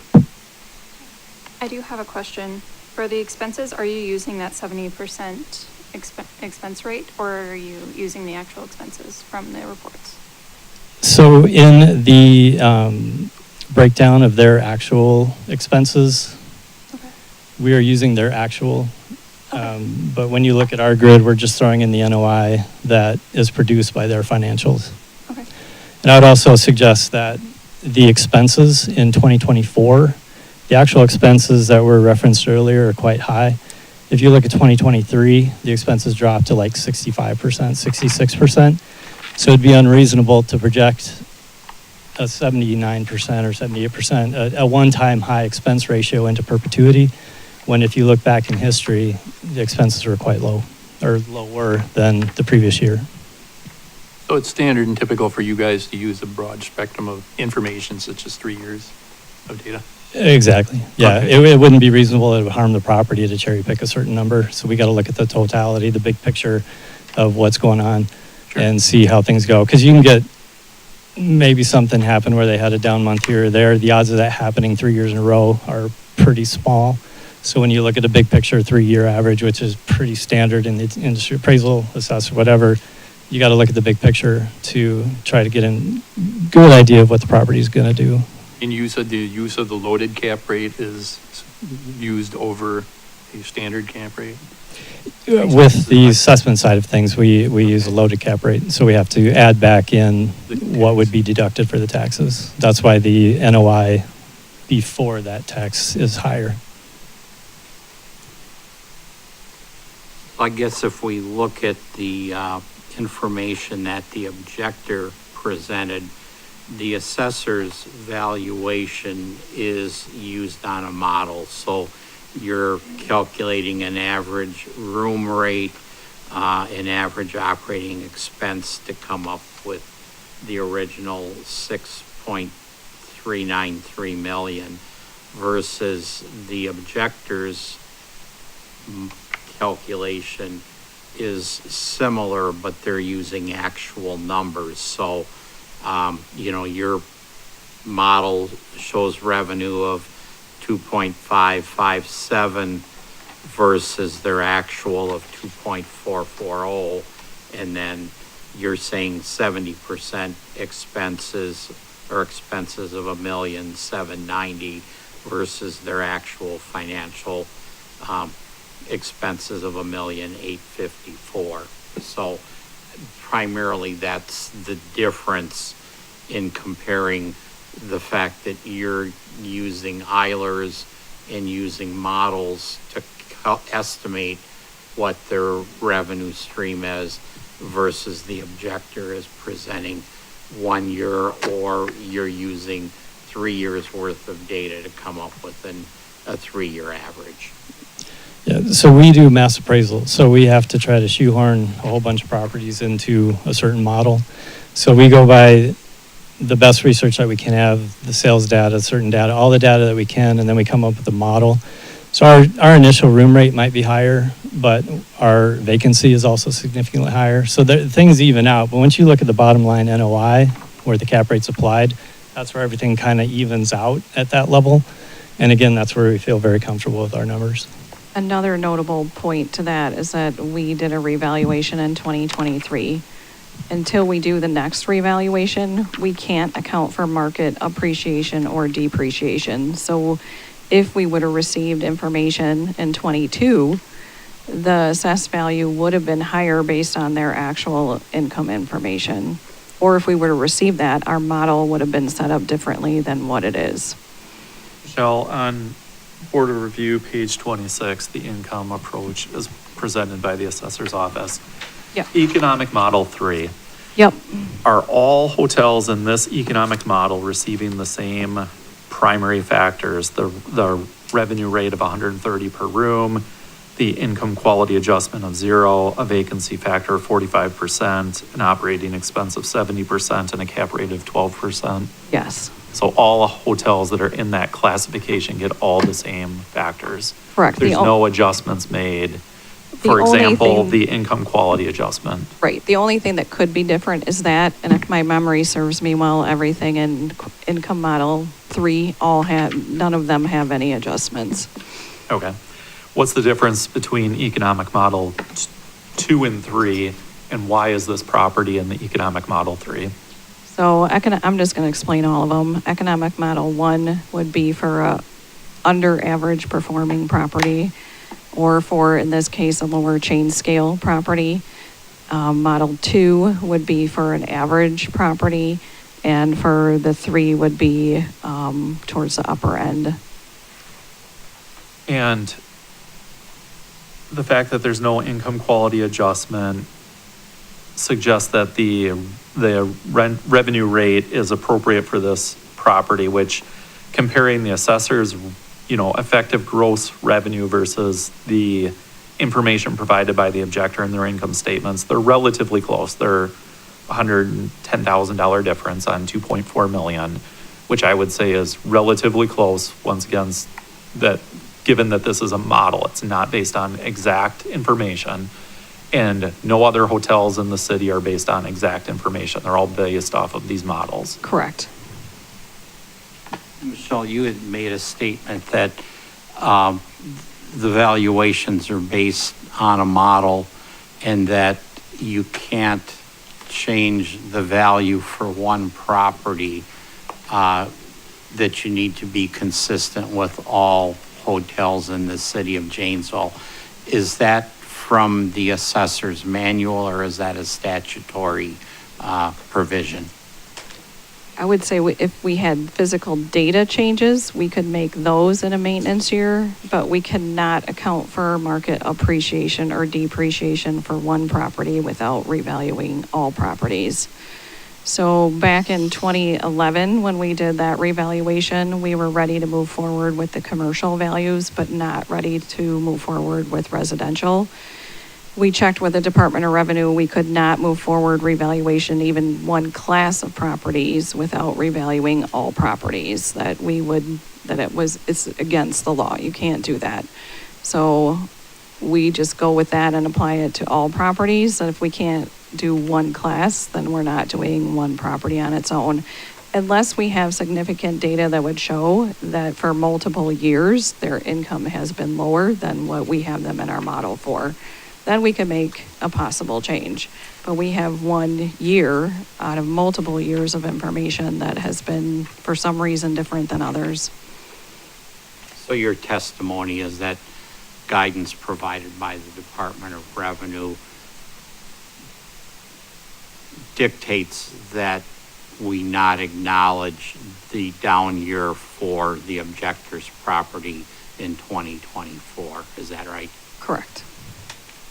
Had the objector provided the income and expense information in 22 or 23, whichever year it was, for the last full revaluation, that information would have been blended into the economic model 3, correct? Correct. So it wouldn't have led to this property being valued off of those specific indications. It would have driven economic model 3, which may have adjusted, but that also would have applied to all other hotels in that category. Correct.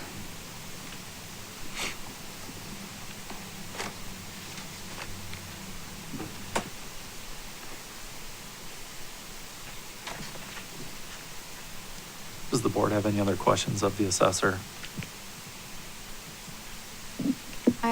On page 123, you have the adjusted valuation. Yep. Was it previously valued for the 6,393,891? Was that previously valued on a 3-year average as well, or how was that previously valued? No, that would have been based on the model information that was set up with the revaluation in 23. Okay. And the reason we can't value things down to the nearest cent, so we can only value things rounded to the nearest hundred, so that's why you see that number, and then you see the final rounded number at the bottom. Are all, I guess, is it common for them to be assessed, all hotels are in this category, or properties in this category, sorry, to be assessed on a 3-year average? Is that typical, or? I would say yes, definitely we're going to look at that after we do a revaluation. When we collected data to set our income model, we only collected 22 information, but we had also collected information from commercial property owners in 2019 as well. So we're looking at that cumulative data. Starting with what we did in 19 and see what needs to be adjusted moving forward.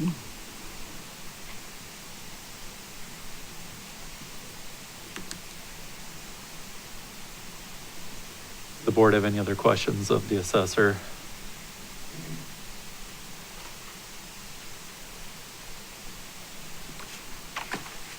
Mr. Kallenberg, do you have questions of the assessor?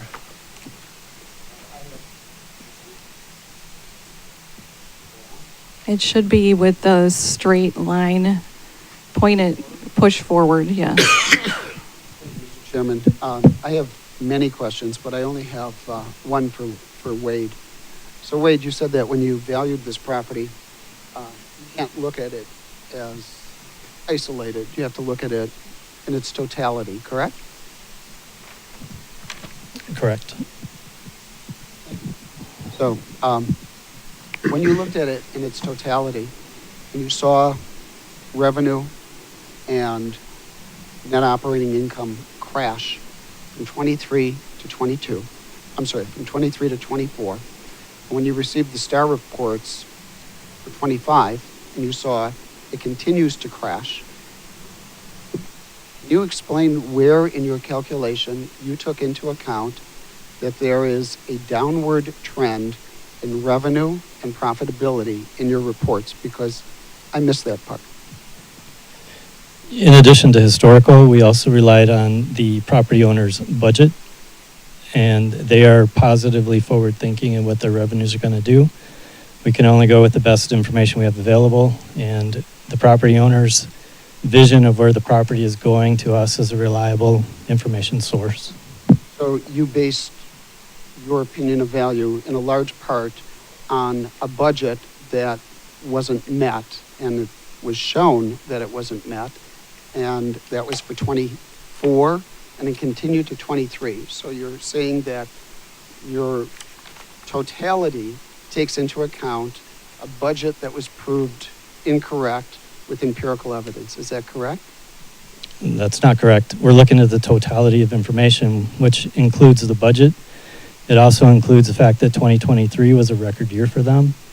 So when you look at 22, 23, 24, you look at how the property owner is forecasting, we're looking at the totality. I'm not looking at just the budget, and I'm also not looking just at 2024. It wouldn't be a reasonable thing to do for the property, so we're looking at the total vision of what we see in the financials and the budget.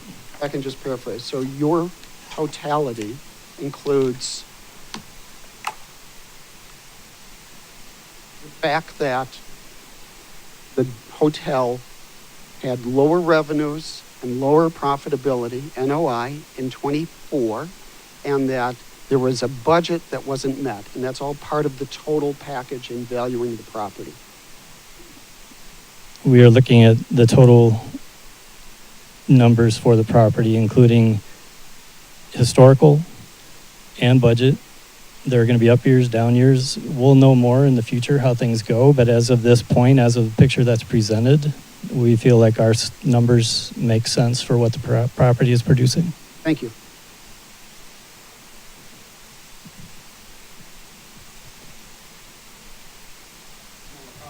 I'll be able to question the assessor further after he's had a question. I want to hear everything that they have to say before I. All parties will have a final opportunity to respond to any new information. Thank you.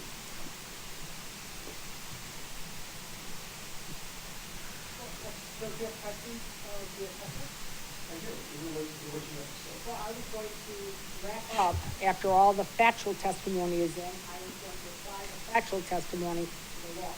So Go for it. I'll ask my questions when you're done. Point of order again, Chairperson. What Attorney Seibel is saying is she's giving the closing arguments here. That's not testimony. So if the opposition has questions for the assessor, they should be asked now. Okay, so I'm not really clear because I've never done this before where the assessor breaks it in part. So are you saying that all of the testimony from the assessor's office is presented and the last thing the assessor will present is their closing statement? Is that what you're saying, Attorney Seibel? yes, I'm saying once all the testimony is in, the factual testimony is in, I will not be presenting any factual testimony. I will then give a closing argument where I will apply the facts to the law that I Okay, so I would now ask the assessor's office my questions. Yes? Correct. And then I would give a closing statement, and then Attorney Seibel gives her closing statement? That's fine. Okay, great.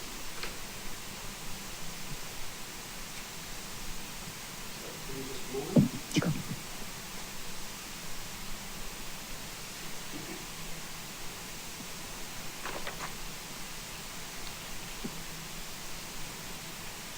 Okay, well, that was a lot of testimony.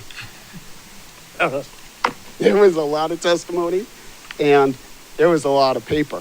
And if it were a contest on who had more paper, I only had 8 pages. They definitely beat me. So I just want to make sure that I understand this, and this is directed to Michelle. So it's your belief, and with all this analysis, and it's very sophisticated, you got all kinds of outside services and subscriptions and eilers and all that, that when a hotel does worse from 23 to 24, and from 24 to 25, it continues in a downward trend, that if it goes down in value from producing revenue and NOI, the property value should go up, because that's what I just heard. Is that correct? Currently, we have one downturn year after we did a revaluation. We're looking at a 3-year average, starting with the information we collected with the reval in 22, 23, and 24, and averaging that information. And yes, it leads to a higher valuation of the property. Okay. Now, you said that this is a market where demand is booming and you don't have enough hotels in the city and that more are coming online. Is that correct? Correct. Will that increase or decrease competition for my client? I would guess it will increase, but we'll see where things go and we can account for the market appreciation or depreciation with the next reval, which is anticipated for 2027. Okay, so you're saying that as more hotels come online, competition will increase? Yes? Yes? Okay, and will these new hotels that come online, are those going to be new hotels or old hotels? Currently, they're both things that we know of that are prospective will be new. Okay, so we got more hotels coming online, and they're going to be new hotels. And I got to concede, you know, this whole thing with the berm and the overpass and all that, I think you guys know it better than I do. So I just want to let you know that, yeah, it probably is from the competition. And I agree with you. The whole berm thing, I never understood it. Let's just focus that the downturn was probably from the competition. Now, Gary, if I could add one thing real quick to Michelle's comment, though. More hotels are coming online because of anticipation of more business. We already have a shortfall in rooms right now. And once the Woodman Sports Convention Center is online, it's going to skyrocket our demand right now. We're already sending business to Beloit because we can't handle it. So as soon as that comes online, so that anticipation is going to be a factor in there too. And I don't think as the Board of Review, we really need to hear any anticipation of what 2025 would be other than what we have. I mean, that's all speculation, so kind of do need to move along. thank you. I agree. I don't put much credence in anticipation, which is the whole question about why you think that the budget is so important versus empirical evidence of what was received. Now, on this 360-page packet, when did I receive this? Today, just like we received your information. Thank you. Now, I didn't really see an adjustment grid for your tier 2. Do you have one? No, we're using averages to support our mass appraisal. So you didn't do a tier 2 analysis? No. Thank you. Okay. Where or how exactly did you arrive at the effective gross income on your document of $2,557,555? Where? What page are you on? Just a moment. 26. 26?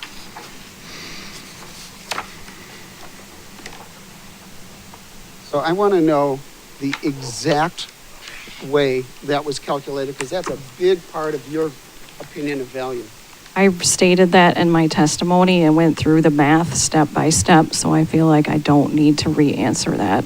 Well, I missed it, so I don't understand it. Where exactly did that come from? Because it wasn't from my financial statement, so was that a projection? Was it a guesstimate?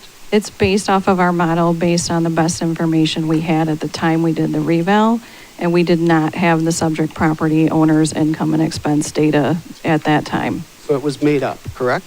You didn't have empirical evidence to support it. You estimated it with a model, correct? It's not made up. Our model is supported by cap rates, sale information. No, I'm not talking about cap rates. I'm asking about this number. How did that number come about? Was it from empirical evidence? Which number are you questioning? The number $2,557,555. Where exactly did that come from? That was in my testimony earlier, and let's move on to your next question. I understand, but this So is it's from Economic Model 3, which was based off of the hotels that were in that category and an average model that was developed and applied to all of the other hotels in that economic model. Yes. Okay. Okay. So I know that when I was questioned, it was pretty relentless by Attorney Seibel. I just want to get my questions answered to Michelle, and I don't feel like I had an answer to that.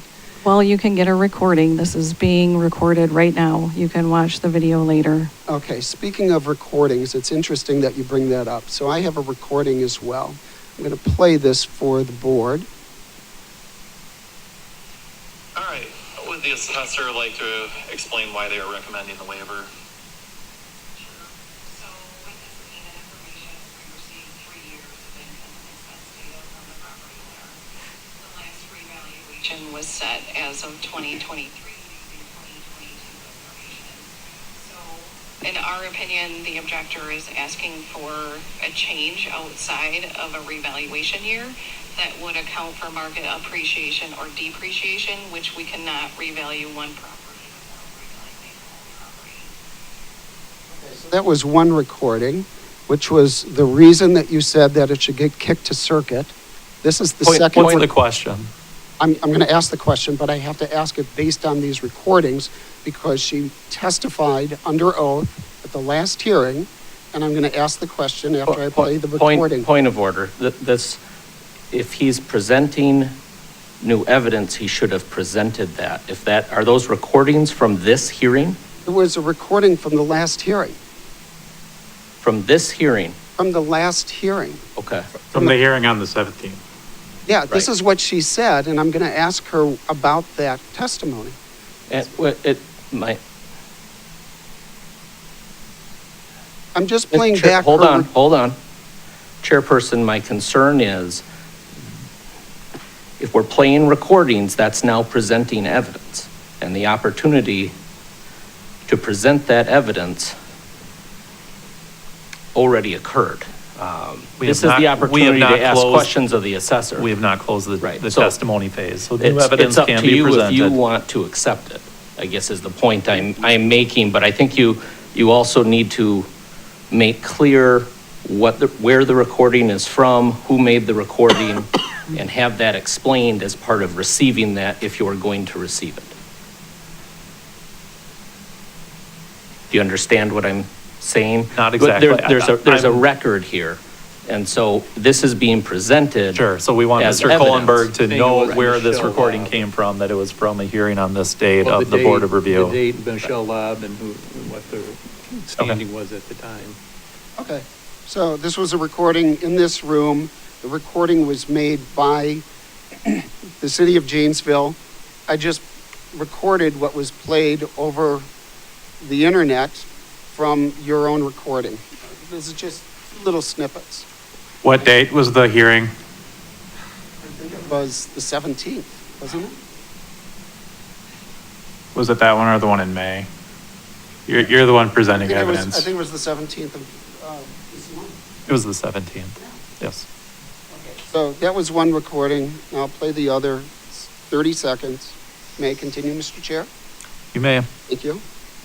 So we requested income and expense information in January of '23 to set our income levels for all commercial properties. So if we would have received the information we got through this process for 2022's information, the NOI of the property is significantly higher than we currently are. So therefore, the assessed value of the property would be significantly higher than we currently are. Okay, so those are the two recordings. So you would have increased the assessment if you had the data from 2022. That's what you just said. Correct. And I stated that again tonight. Okay. Doesn't that contradict your first statement that you can't make a change? We can based off of new information received. And when we looked and reviewed at that, if we would have received the correct information when we requested it in January of '23, we would have had a higher, our model would be different than it is today, leading to a higher assessed value of the property.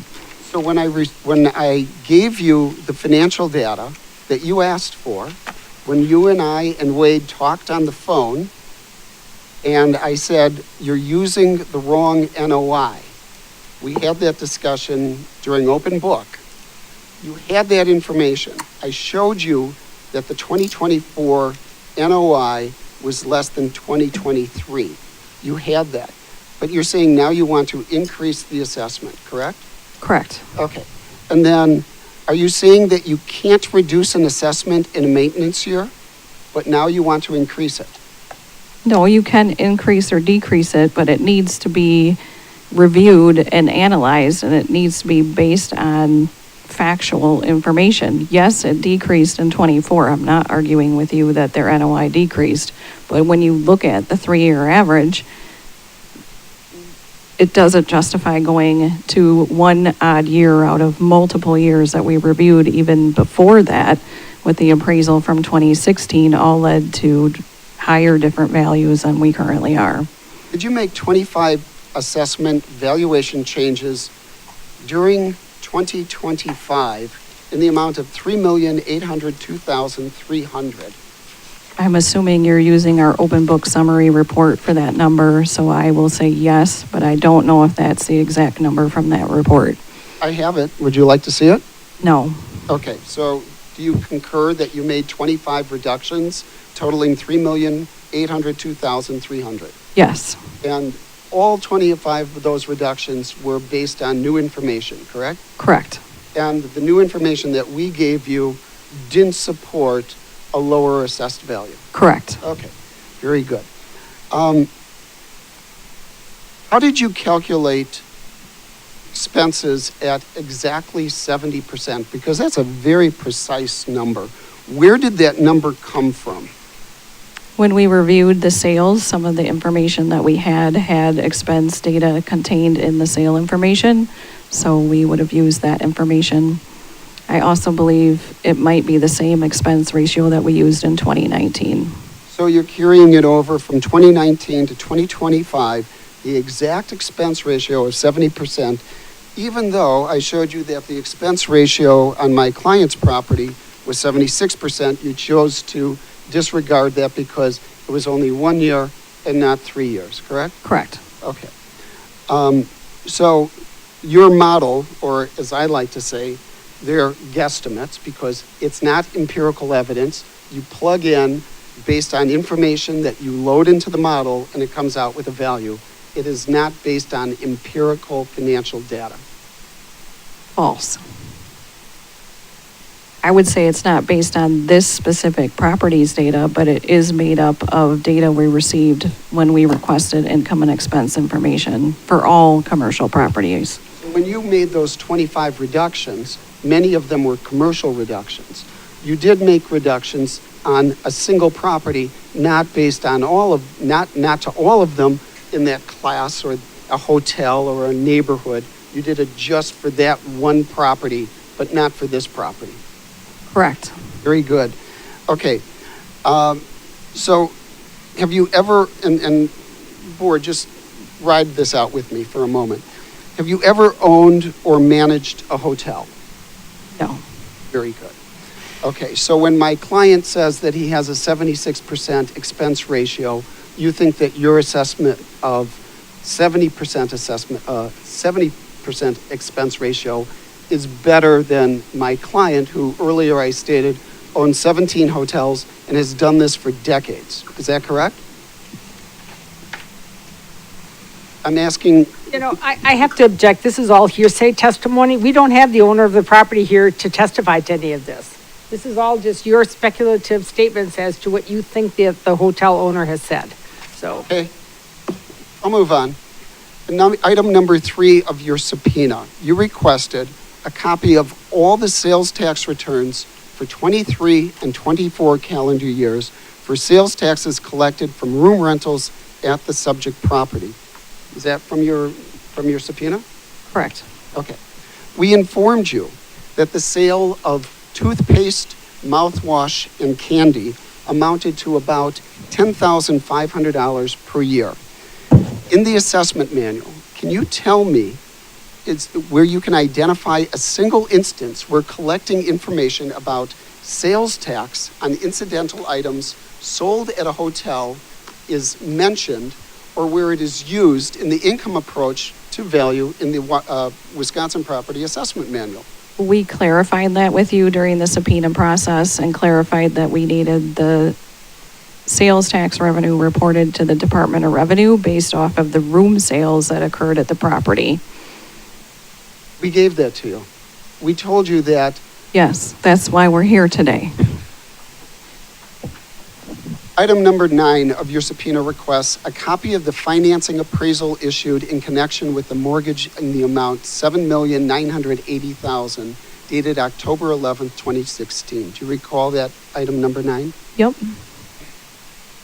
The indicated use and user of our report is specifically identified in our report as agreed upon in our contract for services and/or reliance language found in the report.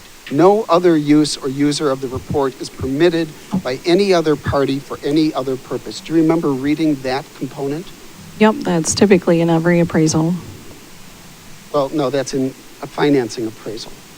Okay. So if I brought you an appraisal that was 9 years old and asked you to consider it when valuing a property, and I pointed out, but gee, the value of the property in the appraisal, 9 years old, is substantially lower than the assessed value, would you reject my argument saying, look at this appraisal? We used it in our analysis to support where our mass That appraisal wasn't the model was question. set up. That wasn't the question. My question was, if I brought you a 9-year-old appraisal, would you reject it? I need to review it. If I said, here's a 9-year-old appraisal, and this is part of why I think my property is worth less, would you reject it? I would review it, and I would let you know if we would accept it or reject it. How is a 9-year-old financing? Point of appraisal- order. Are you going to ask the same question again? I'm sorry, who asked that? I did. Point of order. Are you going to ask the same question again? I'll move on. Item number 7. You subpoenaed the property owner's book value of assets. I am unaware of anywhere in the assessment manual that book value is used when valuing property. What is the correlation between book value and market value, and why are you requesting book value for assets? What is that? We're trying to get anything that may shed light onto the valuation of the property. So that's why that information was requested. Is there anywhere in the manual that it talks about using book value? Because I've read the manual and I never saw it. It does in case law. No. Your subpoena requests copies of monthly. I have another point of order. Do you have questions? Are all of your questions pertaining to the subpoena? No. All right. How many of your questions are pertaining to the subpoena? I guess my question for the city attorney is, how much of the subpoena process at this juncture for this hearing is relevant? So to some degree, it's just up to this board to decide what you feel is relevant and what weight you want to apply to the testimony that you hear. So if at any point this board feels that this topic has been addressed enough and it's no longer relevant, the board can ask that the parties move on. Okay. Does that answer the question? I have one last question on the subpoena. So, why, there's a two-part question. Why did you subpoena monthly room tax reports that your department had in your possession? You had them. We don't get those. Those are held confidential in the clerk treasurer's office. We don't get access to those. We can look at total information from the Janesville Area Visitor Convention Center. I'm not saying that in the right order, but we can look at totals from them, but we do not have access to that data in the clerk treasurer's office. It's held confidential. So that's why we requested that information. That's all I have.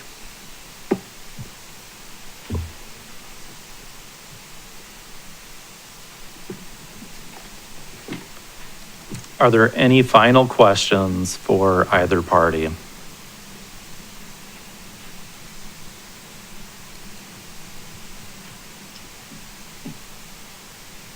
All right, at this time, I will allow both parties to make one final statement. I would prefer that we keep it pertinent to the valuation process, not legal gymnastics. As that's how we're going to make our decision. So, Chair, can we set a time limit on the closing statements? we certainly can. I won't take more than 3 minutes. How much time would the assessor's office like? I can be brief as well. How about 5 minutes? 5 minutes. Each party may have up to 5 minutes. Mr. Cullenberg? Thank you, Mr. Chair.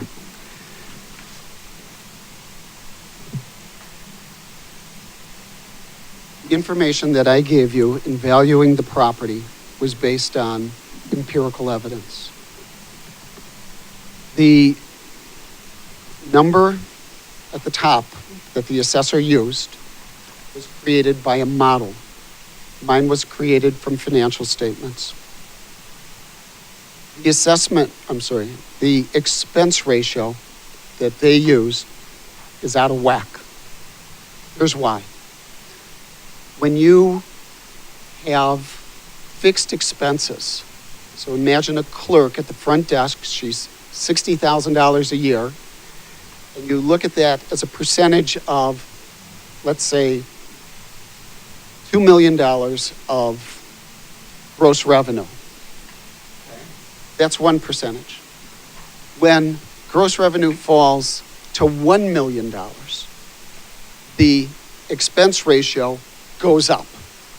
As revenue goes down and expenses, as I showed, are stable, the expense ratio goes up.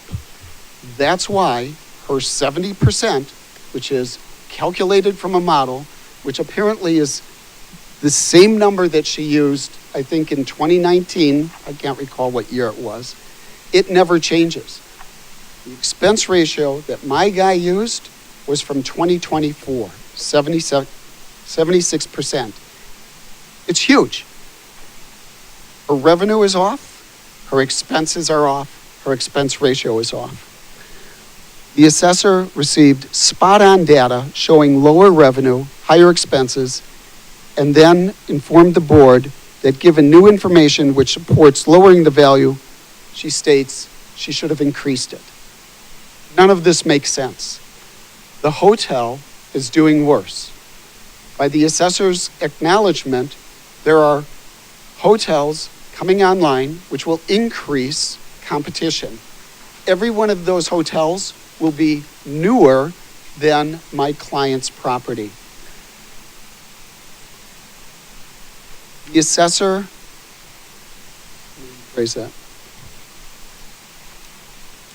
My values are based on actual current financial data that shows a downturn from 23 to 24, from 24 to 25. They are somehow distorting this with an average.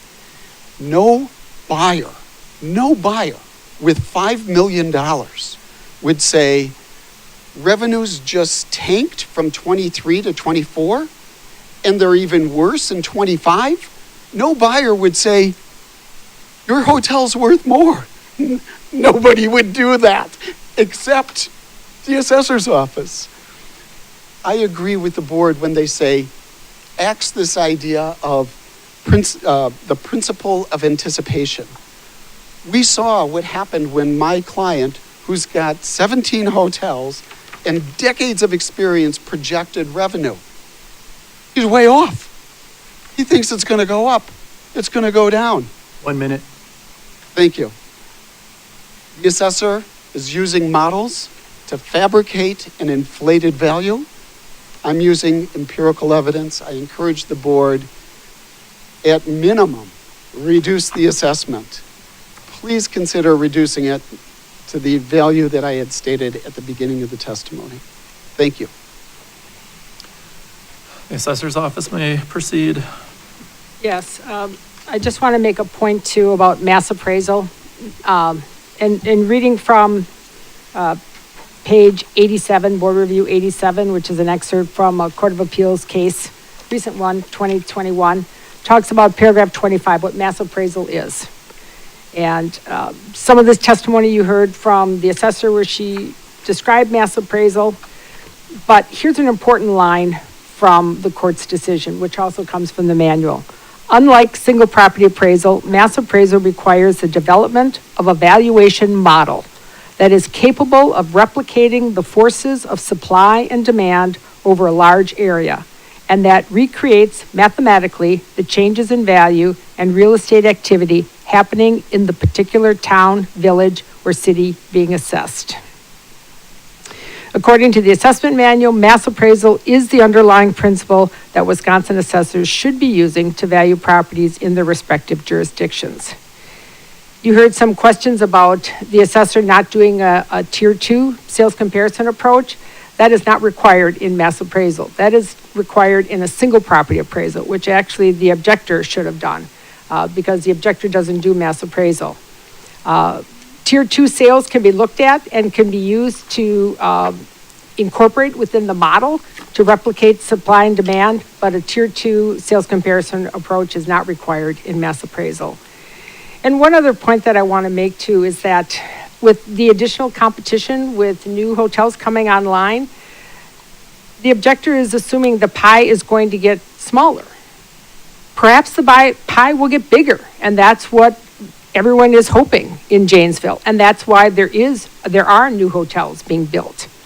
It's just like the principle of car dealerships. They all build right next to each other, and it increases the sales for all of them.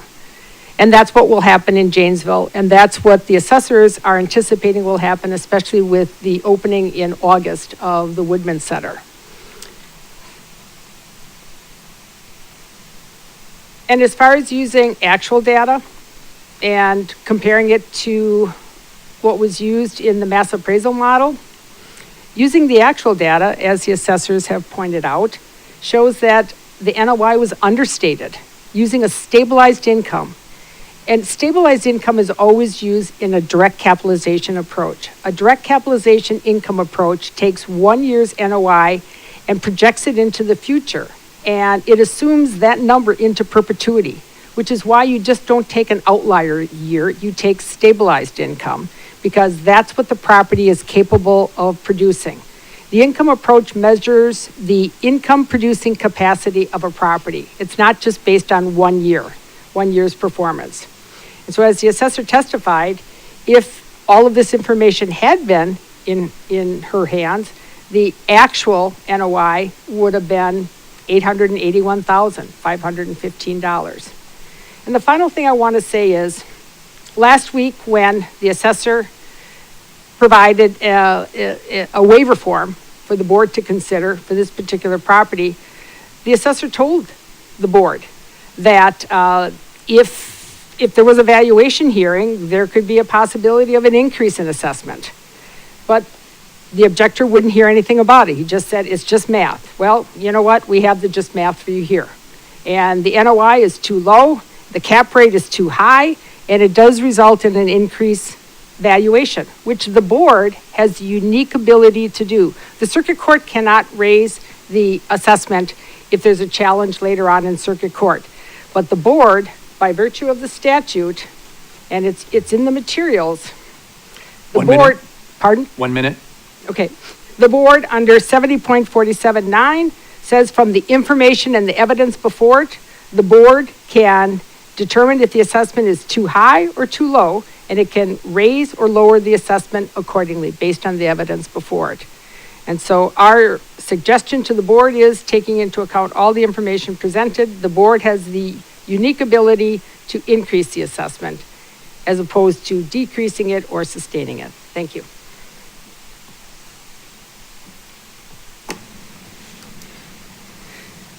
Testimony phase of this case is closed. There can be no further testimony or questions for or by either the property owner or assessor. Thank you for appearing before the Citizens Board of Review. We will deliberate this case when time permits, and you are welcome to attend our deliberations. In addition, the clerk will send your notice of determination by certified mail. Does the board want to take a short recess? Yes, please. Sure. Let's take a 5-minute break and regroup at 7:43. Thank you. Are you going to deliberate Oh, tonight? yes. Yes.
Ready, Booyar?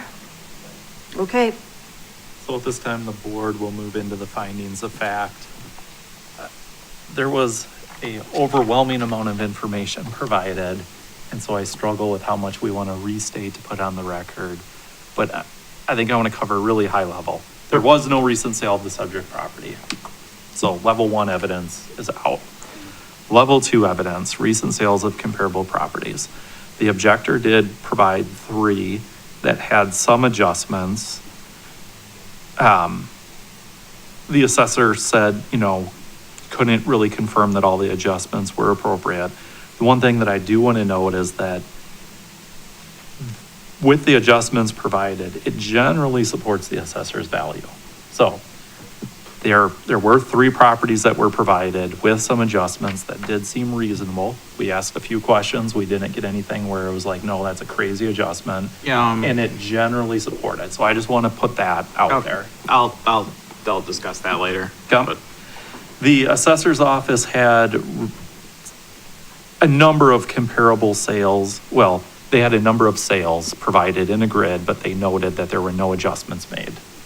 Right? So I think that one is really easy to say that there was no attempt to do a market sales comparison by the assessor's office. So let's stop there. Oh, and if you have thoughts or questions on that information, this is the highest and best. Sure.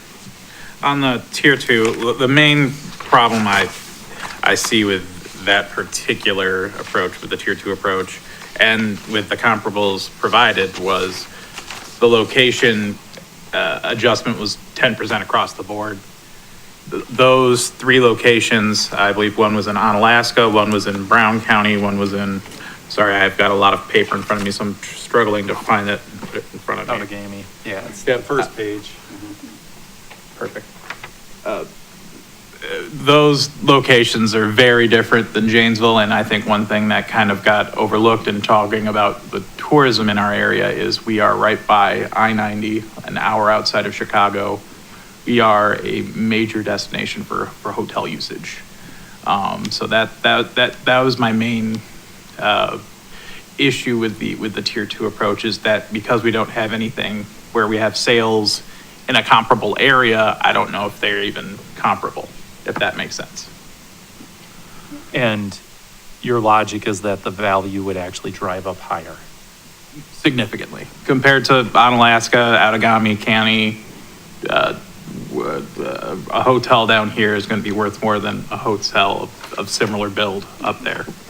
And my point is using the information, and let's use the average, per room rate, so the blue section in the grid that was provided. Once again, the information provided by the objector is extremely close to the assessor's opinion of value. Okay. So I want us to consider that because I think it's relevant. I think it does set a value that suggests that that's not unrealistic, right? Information provided by the objector actually does support something very close to that number. And I think the testimony was, you look at comparable sales, which is tier 1, there weren't any. So in terms of the tier 2 approach, this was the best information that was available to apply the tier 2 approach, which the objector stated on the record that he was bypassing to get to the tier 3, the income approach. Yep. All right, so then at tier 3, really both parties provided an income approach. The objector used actual information. The assessor's office used a model, which is consistently applied to all other hotels in the market. One of the elements that I'm struggling with here in terms of the objector's information is it's cherry picking a point in time, which is true. Had that same information been provided in 22 for the 23 valuation, the value would have been set higher.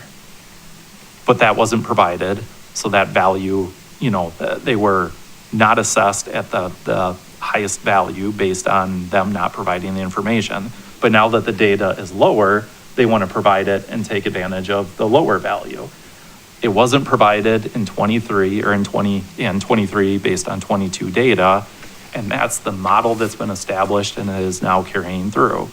And we've heard testimony that we're not making changes based on market appreciation or depreciation. It would be based on changes or errors to the, I'll say, the property record card. So I know there are some questions back and forth about changes being made, because there were some.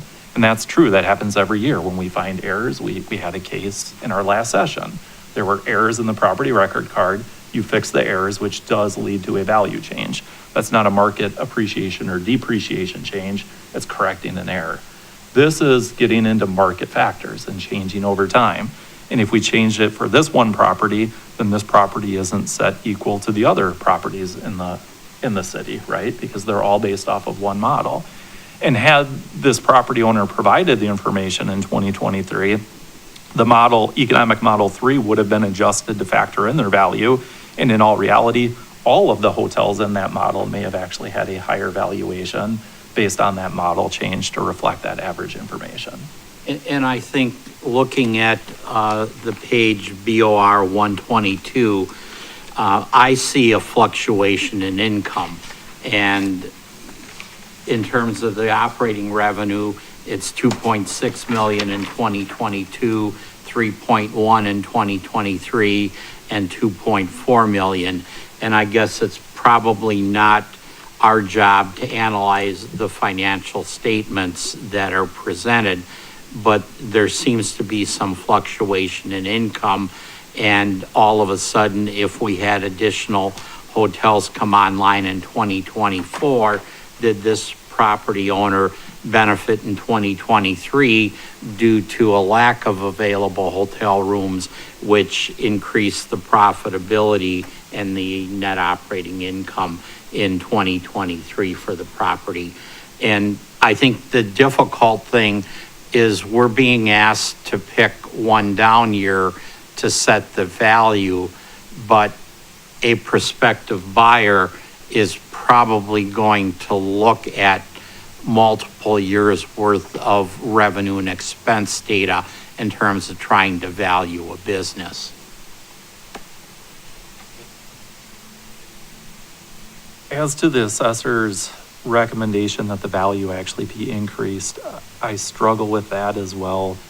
I understand the math on page 123 of the assessor's package, but once again, that's based on the specifics of one property, and that's not how they do the assessment. They do it based on a model. And I feel like the model, the original model, is the model that we should still be sticking to. And I would agree with that how can you pick out the 1 year that, or be inconsistent property by property if every hotel is valued using the model and there's the assumptions from Eilers in terms of revenue and occupancy and expense ratios, whether that comes from Eilers or the Convention and Visitors Bureau. I think the argument that the assessor is making is those need to be applied consistently to all properties in that category. Agreed. I guess I would agree too. And just, I guess, summing up my thoughts, we don't have a tier 1 sale. I don't think we have a good tier 2 comparable to work with. So we have to go with the tier 3 model. If we're going to go with the model, we should go with the model and sustain what the model put out. 6,393, 900. I'm about 100%, I couldn't have said it better. I don't think, obviously, it's not a tier 2, a tier 1. I think what, Ed said is that we can only use the tier 2 for those figures that come close, but I agree too that tier 2 is way off. I myself personally wouldn't even look at it. So we'd look at tier 3. And looking, when they brought up 2025 quite a bit, we can use 2025 as part of the anticipation principle of what it may do year to date. But no one really, the objector never provided any substantial numbers on that year. And then the other ones were from the model. So we really almost got to throw that year out too and look at 22, 23, and 24, which is, I think, the assessor's office said that's a good stability look at.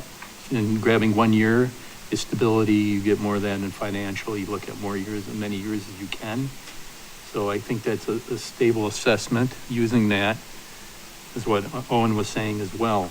With that, same with Ed, I do have a hard time accepting that most recent appraisal because it was specific and wasn't part of the model.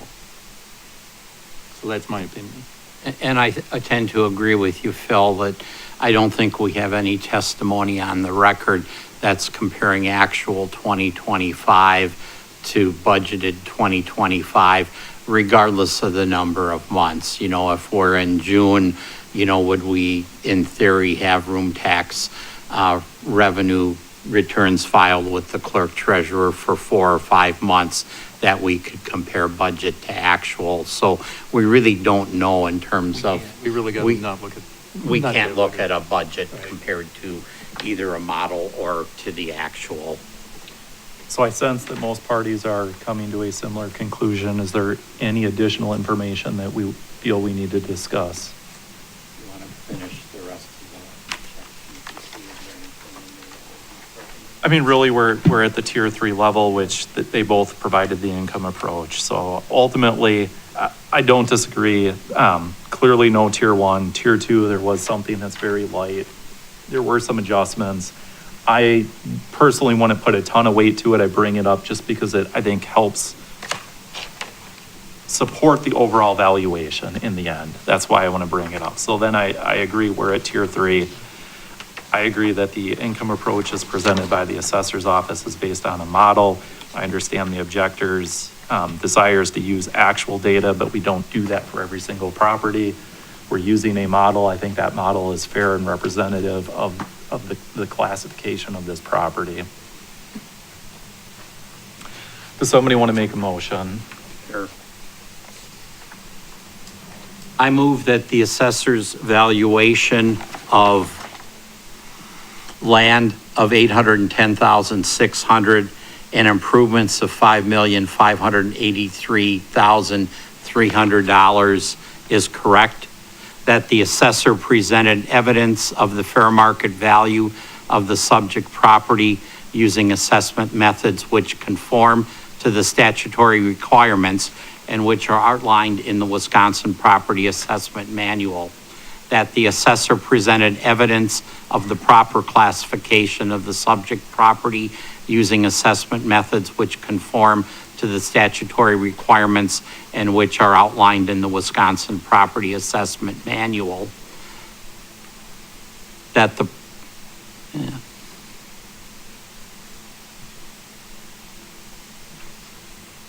that the property owner did not present sufficient evidence to rebut the presumptions of correctness granted by law to the assessor, that the assessor's value is reasonable in light of all the relevant evidence and sustains the same valuation as set by the assessor. I second that. There's a first by Lipinski, a second by Chady. All in favor? Aye. Are there any opposed? That passes 5-0.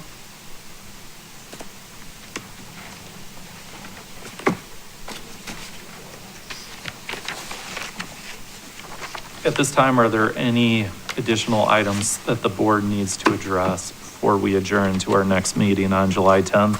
There are none. Okay, I will make a motion to adjourn until July 10th at 4 p.m.